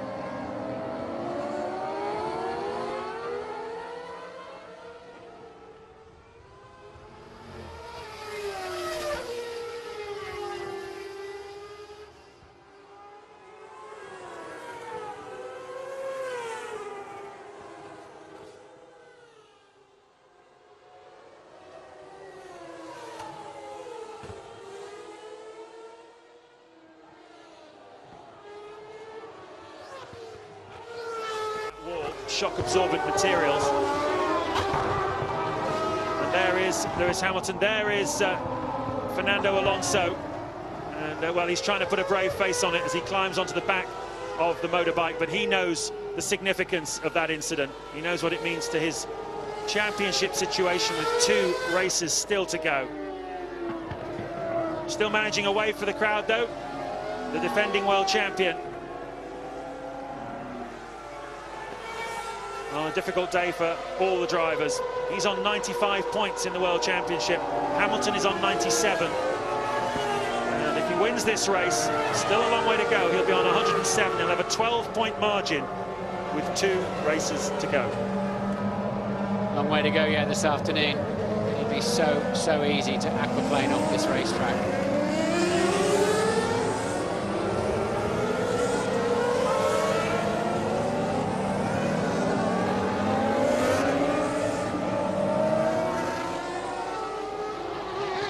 Well, Sebastian Vettel hasn't been hanging about in any sense of the word, and you can see he's also the fastest man through the speed trap here this afternoon. This is a drive which will have raised his stock in the Formula 1 pit lane by just a bit.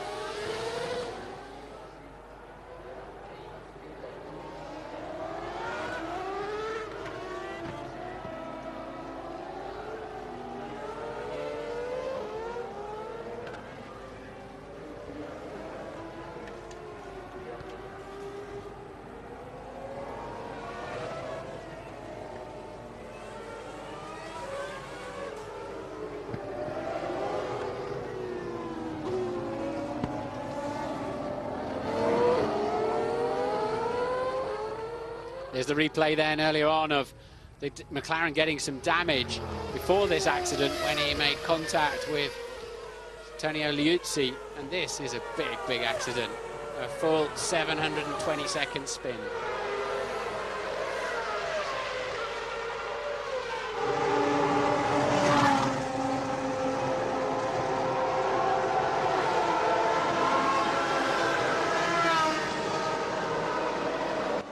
.23 laps to go in the Japanese Grand Prix from Fuji as 3 cars come into the pits. Liuzzi, Sutil, who were 5th and 9th respectively, and also Takuma Sato, who was running in 20th. We have lost the reigning world champion Fernando Alonso from this race. He hit the wall a few laps ago, and there he is getting onto his motorbike, back of a Marshall, and just still managing a wave for the crowd, but he knows what this incident is going to mean to him and his championship hopes. He was 2 points behind Hamilton going into this race. Lewis Hamilton leads the Grand Prix here with 23 laps to go. It's been an extraordinary race that is now under a safety car after that crash from Alonso while they clear the debris, but it's also started under a safety car. The first 19 laps of the race were under the safety car. The Ferraris tried to go out on a shallow cut wet, which simply didn't work for them. They were forced to pit under the safety car and come back in for a proper wet tyre, which dropped them to the very back of the field. Raikkonen has managed to fight his way up since then and is currently in 11th place. Felipe Massa has not been, well, he's up in 6th place, having made 3 pit stops here this afternoon. The story at the front is Hamilton versus Alonso. Hamilton looking comfortable, and the conditions opened up a gap of 3 seconds over his teammate Fernando Alonso. When they made their pit stops, Alonso came out into traffic and was down in 7th place. Hamilton was able to come out in front of a big queue of cars and behind Mark Webber and Sebastian Vettel, who have undoubtedly put themselves in contention for driver of the day. They currently sit in 2nd and 3rd place. Webber 2nd and Vettel 3rd. And you can see that as the situation is at the moment, if Hamilton can finish this race where he is, he will move to 107 points.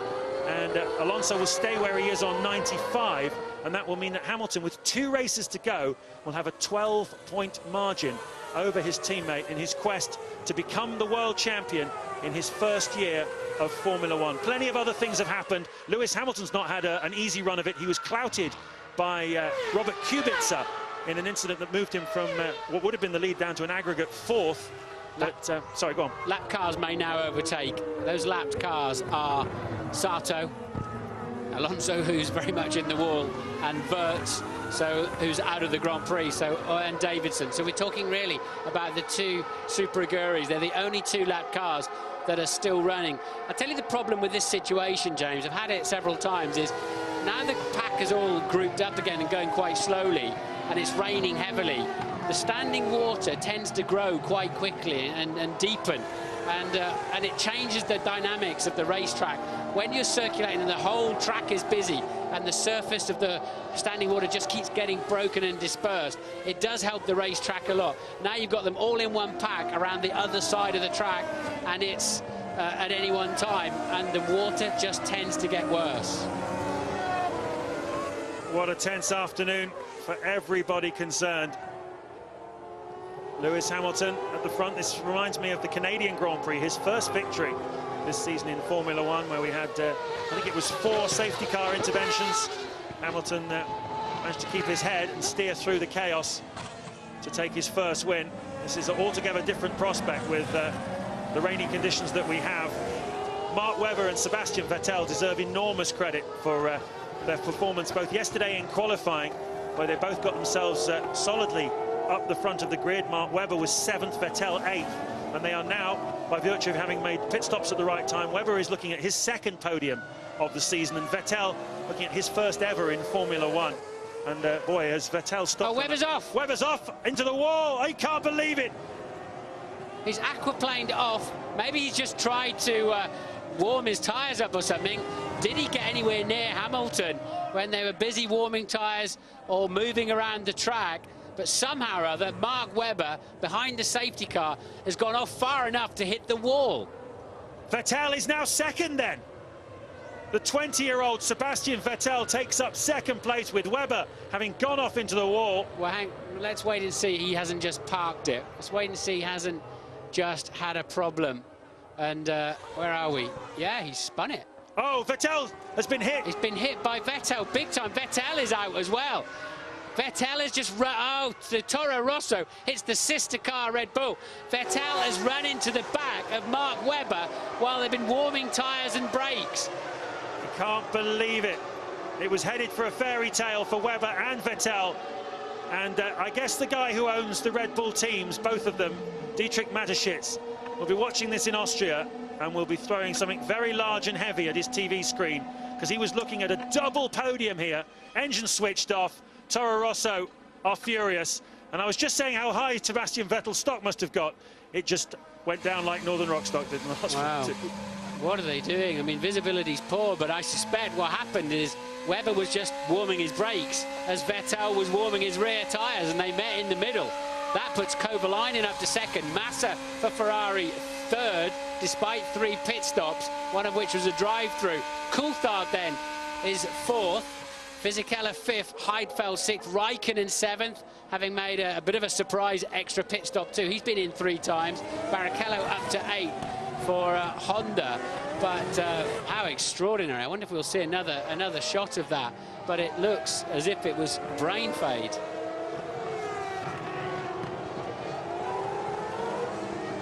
So Hamilton on the 47th lap of this Japanese Grand Prix.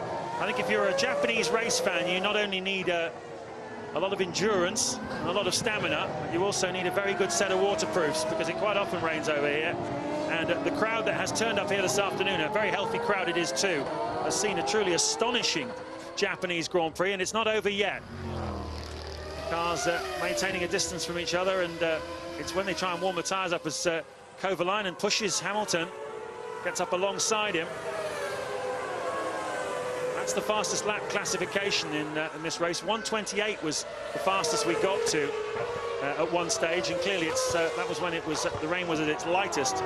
It started to rain pretty heavily about 10 minutes ago, and the safety car is coming in this lap, and there is Vettel crying his eyes out in the pit box, and who can blame him? It looks very much like his mistake that smashed into the back of Webber. Of all the cars to hit as well, it's his boss's other team. Now, I think I'd be more nervous now than any other time this afternoon if I was driving. This restart is going to be tricky. The start-finish line is a long way down the pit straight. It must be a third of a mile down there. You cannot overtake until you pass that line. We've seen Hamilton, he likes to back them all up, slow them all down, try and surprise them. I think he rather overdid it last time, if I'm honest. But there's no point playing games today. He's just simply got to get on with it. They're not allowed to overtake him anyway until they've passed the start-finish line. Heikki Kovalainen then in the Renault, looking at his best result in Formula One if he can stay where he is, but he's got to worry about Felipe Massa's Ferrari behind him as Hamilton gets up alongside the safety car. Kovalainen, though, will also be conscious of the fact that he does not want to interfere in the World Championship situation, and any kind of collision with Lewis Hamilton at the restart would be very much doing that. Remember, you're not allowed to overtake until you've crossed the start-finish line, which, as Martin just said, is a long way down the pit straight. Hamilton bunches the pack up now. The second time he's done that in this Grand Prix. We're about to go green. With 20 laps remaining. Magical mystery tour this first lap will be, where will you choose your braking point for turn one? It's still raining like crazy out there. The standing water will be deeper than before, and they're still busy just shaping up for that start. Hamilton backing them all up, then now he'll let it go. Well, he was entitled to do that, and he got the drop coming out of the corner, got the car nice and straight before he hit the hammer. He goes across the start-finish line. He's got 19 laps separating himself from the end of this Japanese Grand Prix as Massa has a look up the inside of Kovalainen, and it looks like he's going to keep on coming as we go into the first corner.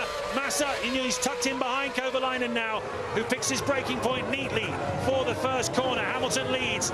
Second is Kovalainen, third is Massa, fourth is David Coulthard, fifth is Giancarlo Fisichella, then it's Heidfeld, Raikkonen seventh, and eighth Barrichello. If you ever thought Grand Prix drivers were overpaid, change your mind right now. This is supreme sporting skill and bravery going on here this afternoon. 205 miles an hour, cannot even see your own dashboard. All of your sensors are in hyper mode, your eyes are on stalks, you're listening for when the guy in front lifts the throttle pedal as Ralf Schumacher exits the pits for Toyota.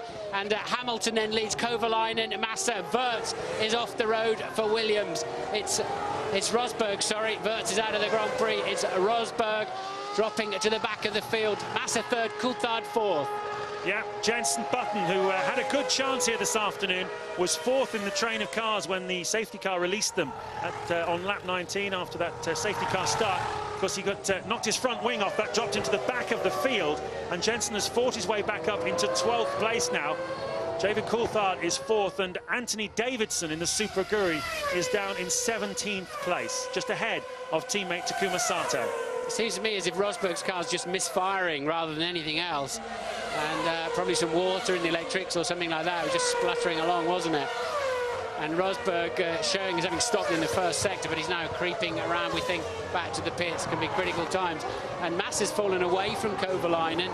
Coulthard a further 2 seconds now. That's just about the visibility distance, isn't it? They're all about a couple of seconds adrift.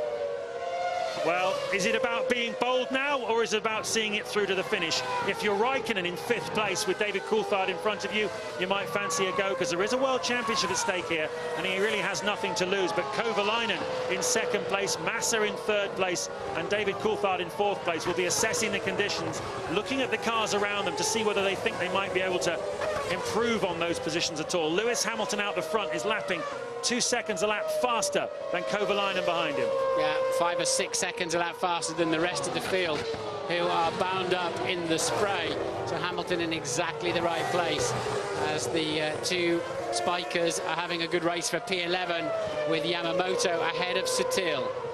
The Japanese are very, very good in the rain, as you said. They're so used. Normally, they have these very deep groove tyres that suit these conditions. We had them in Formula One for a while, called them the Typhoon tyres, but actually they never got used because whenever the water was deep enough to use them, we were behind a safety car anyway, so they became pointless. Rosberg pits. He is down in 17th place. Bridgestone, who's the sole tyre supplier in Formula One, bring plenty of sets of these wet tyres to every Grand Prix, and they hardly ever get used. They get moved all over the world, but here today they certainly have been put into use as Hamilton clears Rosberg. I noticed that when I voiced over his qualifying lap, his pole position lap, Hamilton goes right down the middle of the pit straight, staying away from all of the grid hatchings. And he obviously finds, he's found a bit of extra grip and confidence as he approaches turn 1 there. I guess it's the crown of the road as well, isn't it, probably?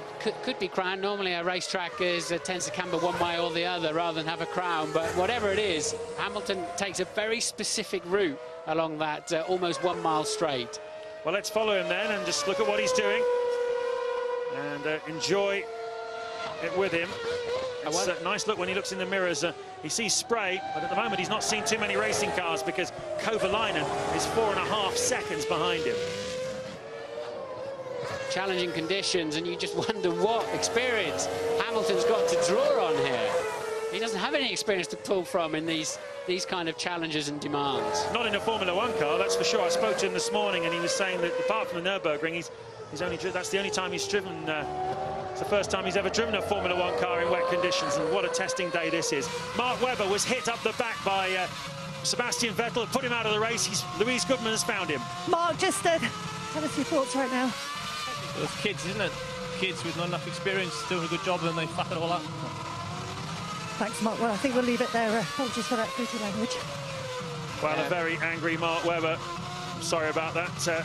Sebastian Vettel hitting him then and putting him out of a certain podium position. He was going to finish second as things stood. Vettel was going to finish third. And, well, as we saw, Vettel punted him out. There's Kubica, another bad boy here this afternoon, who smashed into the side of Lewis Hamilton earlier in this race, but didn't put him out. He's closing up on the back of teammate Heidfeld, who's we just cut to there, going through turn 1. He's in 7th place. Barrichello is between them in the Honda. So Hamilton's lead up to 5.5 seconds then, and we're only on the 3rd flying lap after the restart. And as you corrected me, James, we're now moving towards the 75% full points scenario anyway. Even if the race does get stopped for any reason now, we're into full points. So Hamilton leads, Kovalainen second, Massa third, Coulthard still solidly 4th, but Raikkonen very close to the back of him. Then there's 7 seconds clear of Fisichella, who's 5th. Sorry, 6th. Who's that off the racetrack? It's Antonio Liuzzi, I believe, in the Toro Rosso, who was in 10th place and still is from the looks of things. Oh no, Sutil's gone past him, so he's dropped down to 11th. Now, if it finishes this way, Rubens Barrichello, who is in 8th place, will score, would you believe it, his first point of the 2007 season. It's a pretty special day today for Rubens Barrichello because he equals Michael Schumacher's total of 248 race starts. So he's now the 2nd most experienced driver in Formula One history. And in China, obviously, he'll become clear and move 1 place clear of Schumacher. And Riccardo Patrese is the next in his sights. And next year, around about Monaco time, possibly Canada, we will see Rubens Barrichello becoming the most experienced driver ever in the history of Formula One. I think he'll be hoping he has a bit more of a competitive car to celebrate that with. Car 22's been off the track. That's Takuma Sato. He's down in 17th place. We've still got 17 runners, amazingly. It'll be interesting to see exactly why Alonso went off. I'm pretty sure he just ran a little bit wide in 5 and caught a bit of extra water or something. He had been off the track a couple of times, hadn't he, before that. It was a little bit like Montreal, where we saw safety cars, Hamilton leading, Alonso off the track a couple of times, eerily reminiscent of that Grand Prix. Obviously the conditions completely different here with this torrential rain, but Alonso was outstanding the last time we had a wet race, of course, at the Nürburgring, where he won, beating Felipe Massa in the very closing stages of the Grand Prix. So there is absolutely nothing wrong with Alonso as a wet weather driver. In fact, he's probably one of the very, very best out there. Yeah, he had got damage to the side part of his car, of course, but he'd already done several laps with that damage. So Coulthard goes over the line.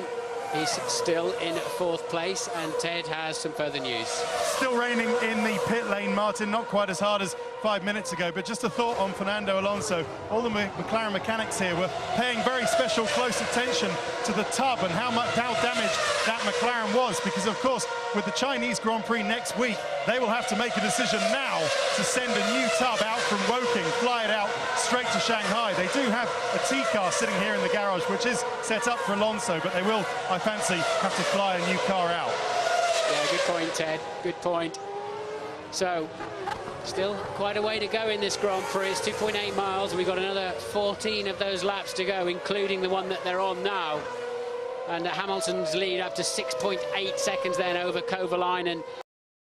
Keeping Kovalainen honest at 1.4 seconds behind him. Coulthard just 2.3 seconds down the road from Massa, with the sister fry of Raikkonen, his old teammate from McLaren, closing in on him fractions of a second at a time. Fisichella falling further and further away in 6th place. Heidfeld behind him in 7th. Barrichello, the last point scorer at the moment, in 8th, as Ralf Schumacher pits for the 3rd time.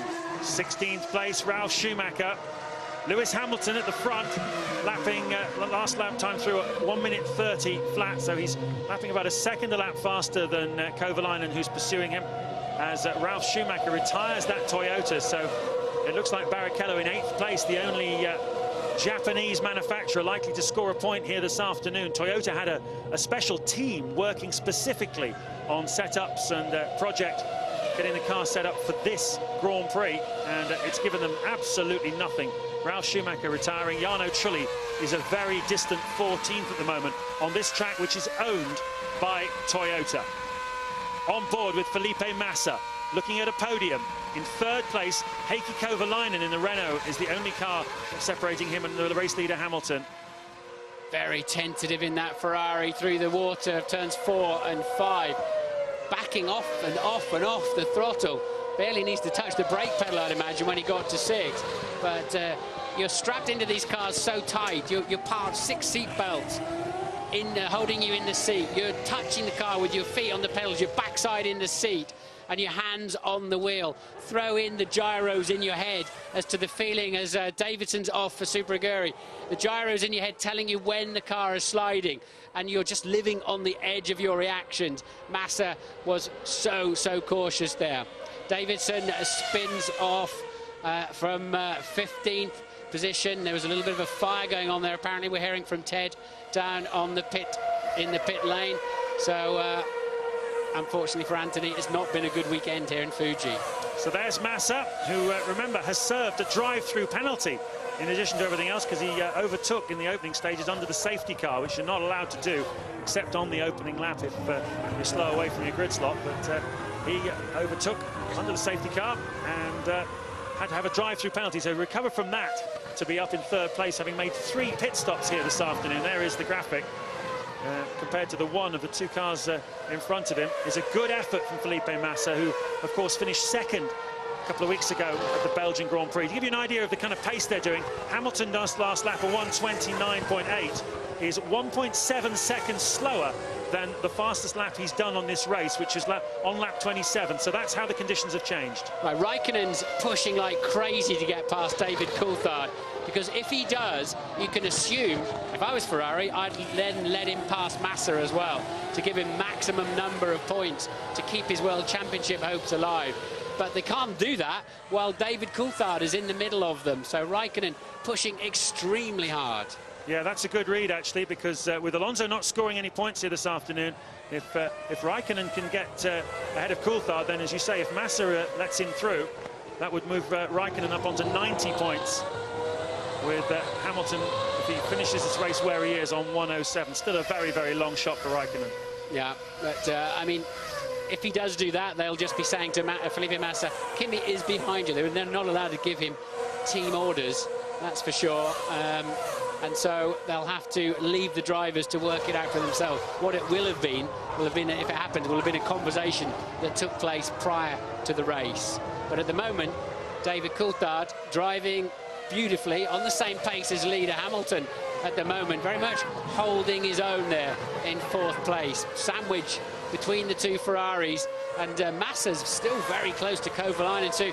I think David Coulthard's sitting there thinking, I actually fancy a piece of the podium. Look, Raikkonen's gone right round the outside of 5 this time, though. It's where he was quicker last time, and completely surprised Coulthard there by just finding that grip around the outside. Now he brings himself into play. And Coulthard had just set his fastest lap of the Grand Prix so far. David Coulthard, who's racing today in slightly different helmet colours. You can't really tell because the conditions are so bad, but he is actually wearing the helmet colours of Colin McRae, his great friend, the former World Rally champion, who was killed in a helicopter crash a couple of weeks ago. And that's David Coulthard's tribute to him as the Ferrari snakes under acceleration. And Kimi Raikkonen now sets off after his teammate. Raikkonen up into 4th then, Massa in 3rd. Raikkonen could get a 2nd place here, yeah. Him and Coulthard were only 2.5 seconds behind Kovalainen and Massa. So it's all to play for, isn't it? 2nd, 3rd, 4th and 5th there. Now look at this in the back of your picture. Raikkonen's found some confidence and grip. He tried it on the previous lap, didn't quite work. So he sort of was lining himself up and completely drove around the outside there and surprised David under braking into 6th. Great driving by Kimi Raikkonen. I mentioned before that wonderful charge he put on at Suzuka to win a couple of years ago. And we're seeing another one here this afternoon. It's been interrupted by safety cars, but he really was on it from the moment the cars were released by that initial safety car. Oh, he's off. Raikkonen's wide. And that's where he passed Coulthard last time around. Gone very, very wide. But in this day and age, there's no gravel traps. There's simply tarmac aprons, and he's straight. Almost looked like he found more grip out there. Might try that one again. Raikkonen pushing to the extreme. World Championship at stake, really. He wants that 2nd place. Well, he tucks in, he's closing back up on anything, has he? He's closing back up on Massa. That gives you an indication of just how hard Raikkonen is pushing, just how much grip he seems to be finding in comparison to the cars around him. All about feeling the car moving underneath you and knowing where the limit is in all kinds of different conditions. The rain falling very heavily here now in the closing stages at Fuji. And you'll have noticed at the top of your screens that instead of having a lap counter, we've now got a time counter, because we've got... we're only on lap 59 of 77, but we aren't going to complete the full distance. We're going to 67, sorry. Massa is in, and what on earth can that be for? Why does he need new tyres? With it lets Raikkonen pass, but it lets several other people pass as well. Ted's down there. He needs new tyres, and he needs fuel as well. So they didn't fuel Felipe Massa towards the end earlier on in the race. Another why did they do that moment in the history of Ferrari at the Japanese Grand Prix 2007, but the new full wet tyres, and he's back out again. That's his 4th stop, I believe. Yes, it is. 4th time through, including, I think he actually has been through at least once for drivetrain, maybe even twice when he wasn't allowed to, but they'll be wondering where Ross Brawn is right now, if he's on a beach somewhere, because they could do with him on the pit wall. Ferrari have had a poor afternoon. They've had a mare, as you say in football. He's down in 9th place now, Felipe Massa. They have, of course, won the Constructors' Championship by virtue of McLaren being excluded from it just before the Belgian Grand Prix, you remember, a couple of weeks ago. So whatever happens, they walk away with one championship this year, but their chances of the drivers' one receded a little bit, although Raikkonen is now in 3rd place here. Hamilton leads. Kovalainen is 11 seconds behind him. In 3rd place is Raikkonen, just 3 seconds behind his fellow Finn. And then Coulthard, who was passed by Raikkonen a few laps ago, drops to 4th. Massa drops down to 9th. That means that Fisichella moves up into 5th spot, with Heidfeld just behind him. If you're coming past the finish, they'll be showing you L8, and you'll not believe it. Come on, surely we must be near the end of this Grand Prix. And we're an hour and 48 into. We've got 11 minutes remaining. It's going to be nip and tuck, isn't it, between a 2-hour race and the number of laps are just going to win that one, aren't they? We'll see. They're lapping in the 1:31s at the moment. Yeah, the timing's going to win it just, isn't it? Eight laps in 11 minutes. I think we're going to time out. We'll see. Depends when they start that final lap, of course, where they are exactly on the racetrack. And, of course, how quickly they're circulating towards the end of the race. Louise's fan, Nico Rosberg. What was the problem, Nico? I had an electronic problem. Is it something that do you think has been exacerbated by the wet conditions out there? I don't know. I have no idea. Just tell us, what was it like out there? Has it got better at any point during the afternoon? Well, there was a few minutes where it was a little bit better, but as a whole, it was undrivable, and there shouldn't have been a race in these conditions. Thanks. Well, I think the race director would disagree with that because the drivers have pretty much survived it. I think the only time there shouldn't be a race is when cars are spinning off, minding their own business in a straight line, and we haven't seen any of that. But very easy for us to say in a nice warm, dry, dry commentary box up here. But, you know, it's racing. You've got to take all of the elements as they come. Yeah, we still have 15 cars circulating out there of the original 22 who took the start. At the front of the queue is Lewis Hamilton, who is closing in. Behind him is Kovalainen. Two Finns look like occupying the podium with him if he can get to the finish. Kovalainen and Raikkonen, David Coulthard fourth, Fisichella fifth and Heidfeld sixth. Now Rubens Barrichello, who's currently lying in 7th place for Honda. I was just going to say, I wonder whether he has to pit again, and sure enough, in he comes. And, well, that's really bad news for Rubens. That moves him up, moves Sutil up a place into 9th. Massa goes up into 8th. Yes, those that possibly gambled on. Oh, and it's Raikkonen off the road yet again. Where does that put David Coulthard? Because he never seems to lose any time, does he? He just skirts around I'm sure he's going to start taking that line soon. It's just keeping him right there in the action.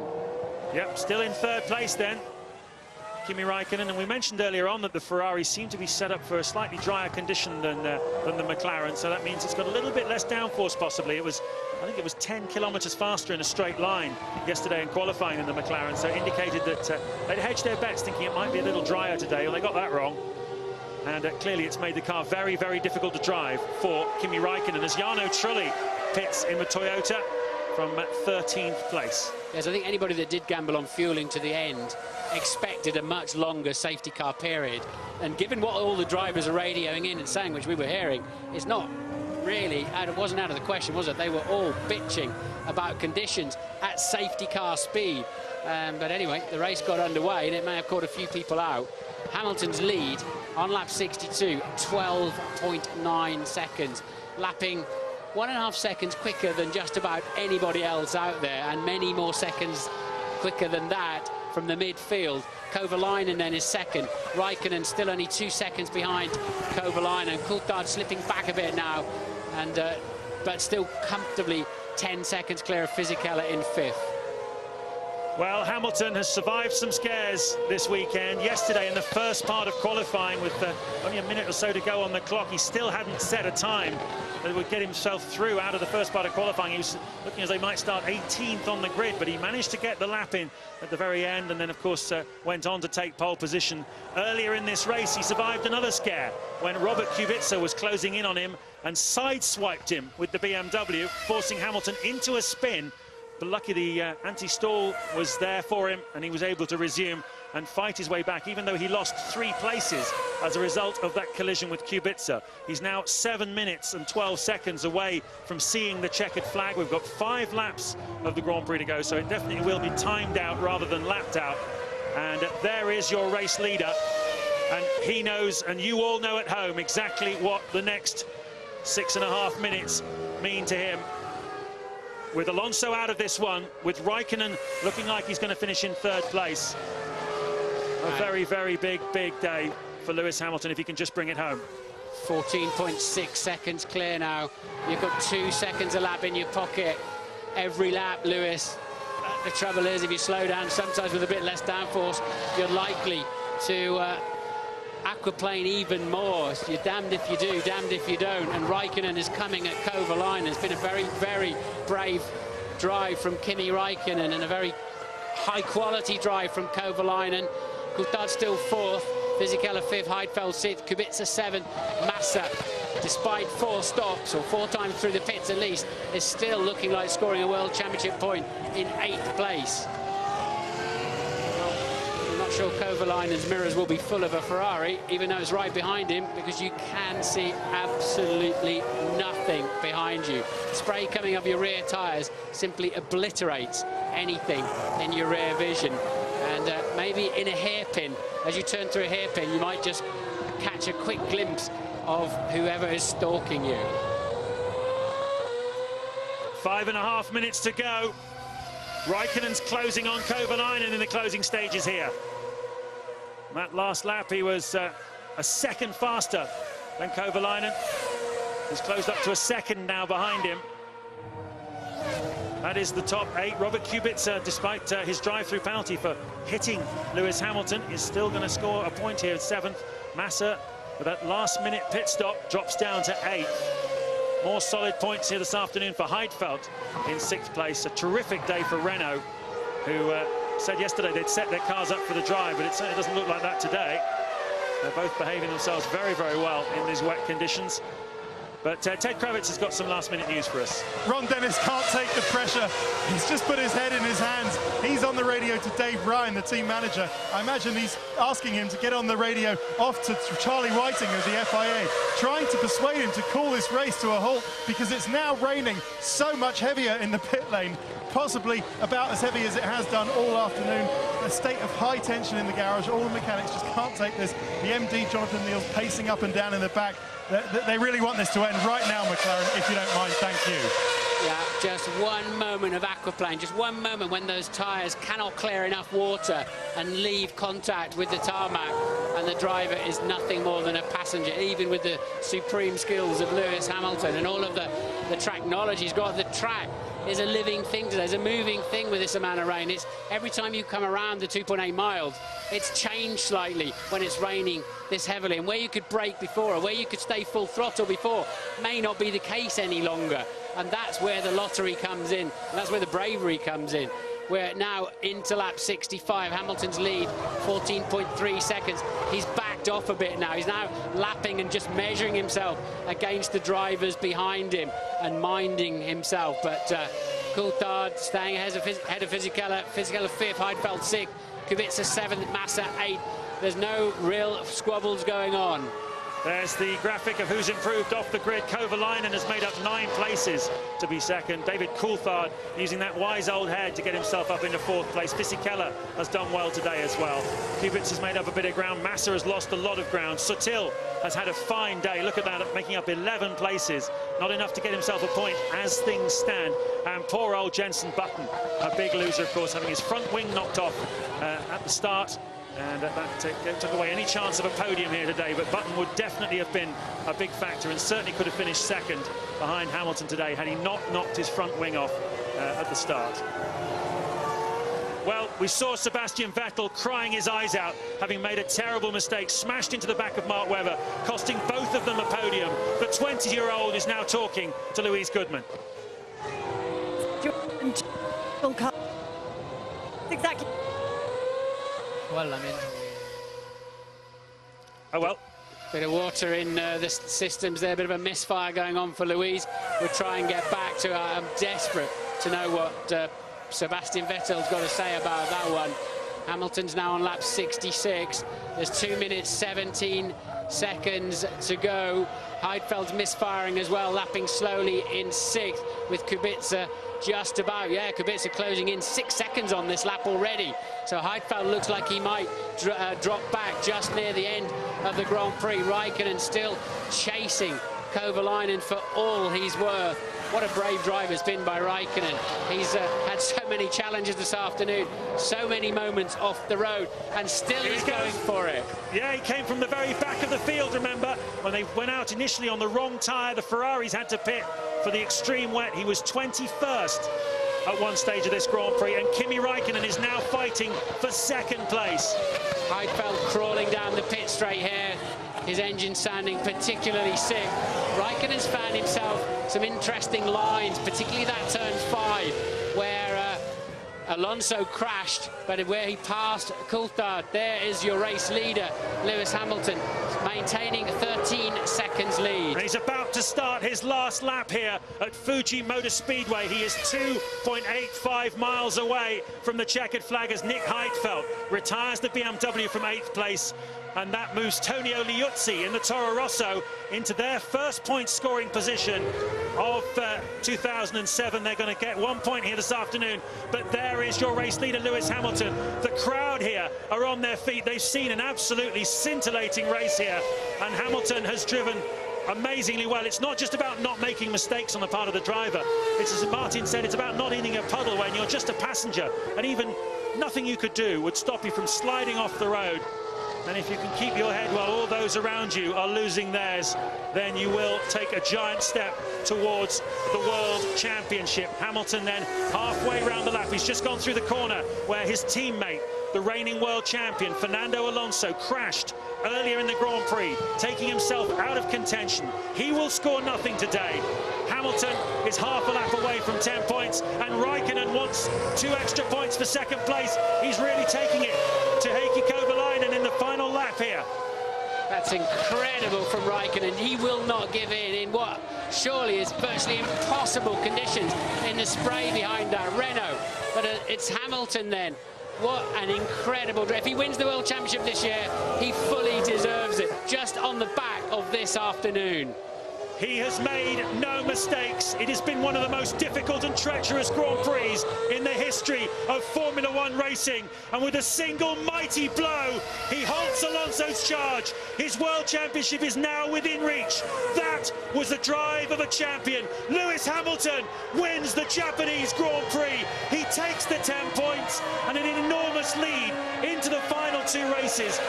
And what an absolutely sensational performance from this 22-year-old. Meanwhile, Raikkonen, and there's Massa, we're on board with him, battling with Kubica over 6th place. Kovalainen has finished 2nd, Raikkonen is 3rd. Kubica and Massa are battling here. Massa has taken the place away from Kubica, and in the very corner where Kubica hit Lewis Hamilton, Kovalainen 2nd, then Raikkonen 3rd, David Coulthard's 4th, and who's going to win out of these 2? It's got all the hallmarks of Dijon so many decades ago, but it's Massa who's come out in front. What an extraordinary few corners as they were trading literally blows towards the end of the race, and it's Massa who takes 6th. Maybe the stewards will be having a look at that, but it looked pretty much 50-50 in terms of who was dishing it out there. Massa then storms through, 4 stops for him, but 6th place. Button didn't make the line. He was 10th and has stopped on the last lap.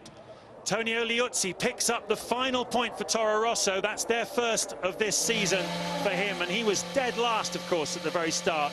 But what an absolutely scintillating performance by Lewis Hamilton. We're riding on board with Heikki Kovalainen, who's delighted with his and Renault's first podium of 2007. There is a very, very emotional Ron Dennis. Well, I said he was walking in the footsteps of James Hunt, who came here in '76. Okay, guys, Lewis, just be careful. There are cars stopping around the circuit, various activities on the last lap. Just be careful. Fantastic job, guys. Really fantastic. I'm so pleased with all of you. Done a fantastic job. Let's take it to the next race. Tremendous job, Lewis. So, Lewis, I reckon we can now say we've ticked off driving in the wet then. Yeah, well, that was Lewis's engineers on the radio to him. Ron, what were your words to Lewis?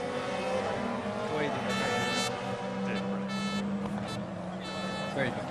What was the key to victory today? Just discipline. I mean, the opening laps, you know, you had to think, do we take a chance, feel for the end, and we just worked everything out. I mean, engineers, strategists, everybody worked so well, and Lewis just did what he had to do when he had to do it, and you know, we had to look after the tyres because we were on one-stop strategy after the first round, so challenging race. And as far as the championship goes, with Fernando not scoring today? Fernando did a very good job, you know. I don't know, I think there were collided with a map marker initially and damaged his car. He was really keeping it together. I was bitterly disappointed that he didn't finish, honestly. And thing to do is realise it's still a long way to go. 2 races, but it's going well. Okay, very well done, Ron. Of course, James, Ron won't be allowed onto the podium as part of their penalty for the recent spying row.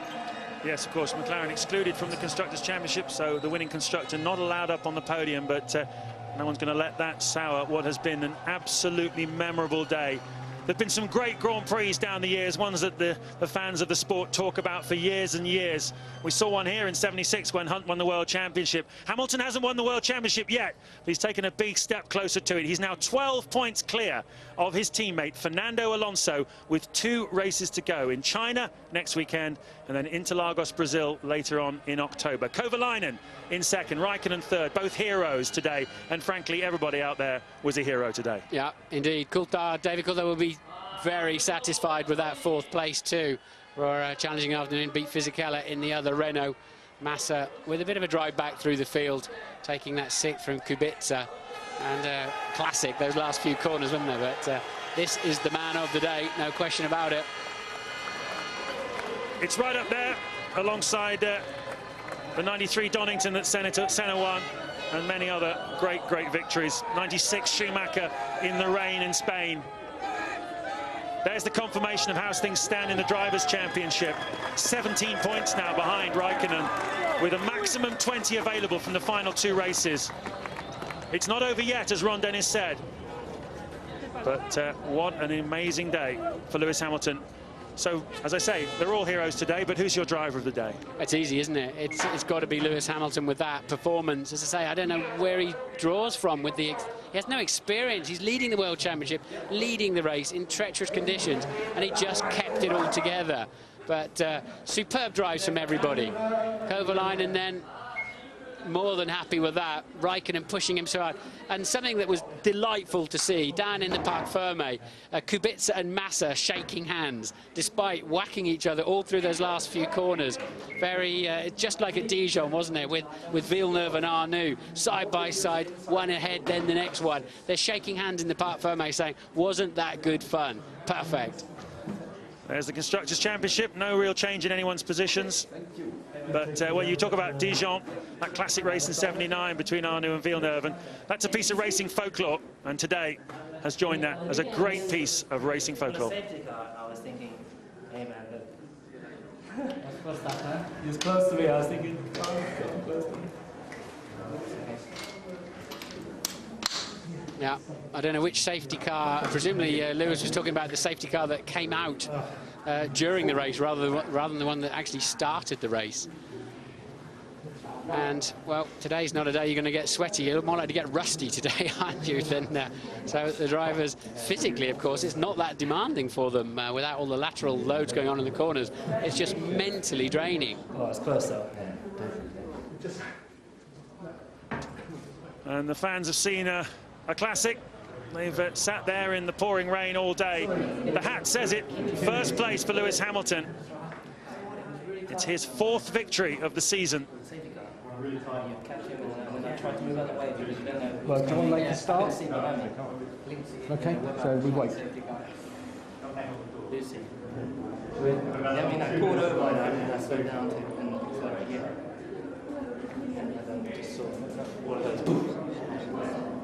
He's talking there about the incident, I think, with Kubica, where he just came in from the side and sideswiped him. One of a number of pitfalls that Hamilton has avoided today en route to victory number 4. Surely his greatest, and surely such an important one.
Great victory then for Lewis Hamilton. It takes him through the 100-point barrier.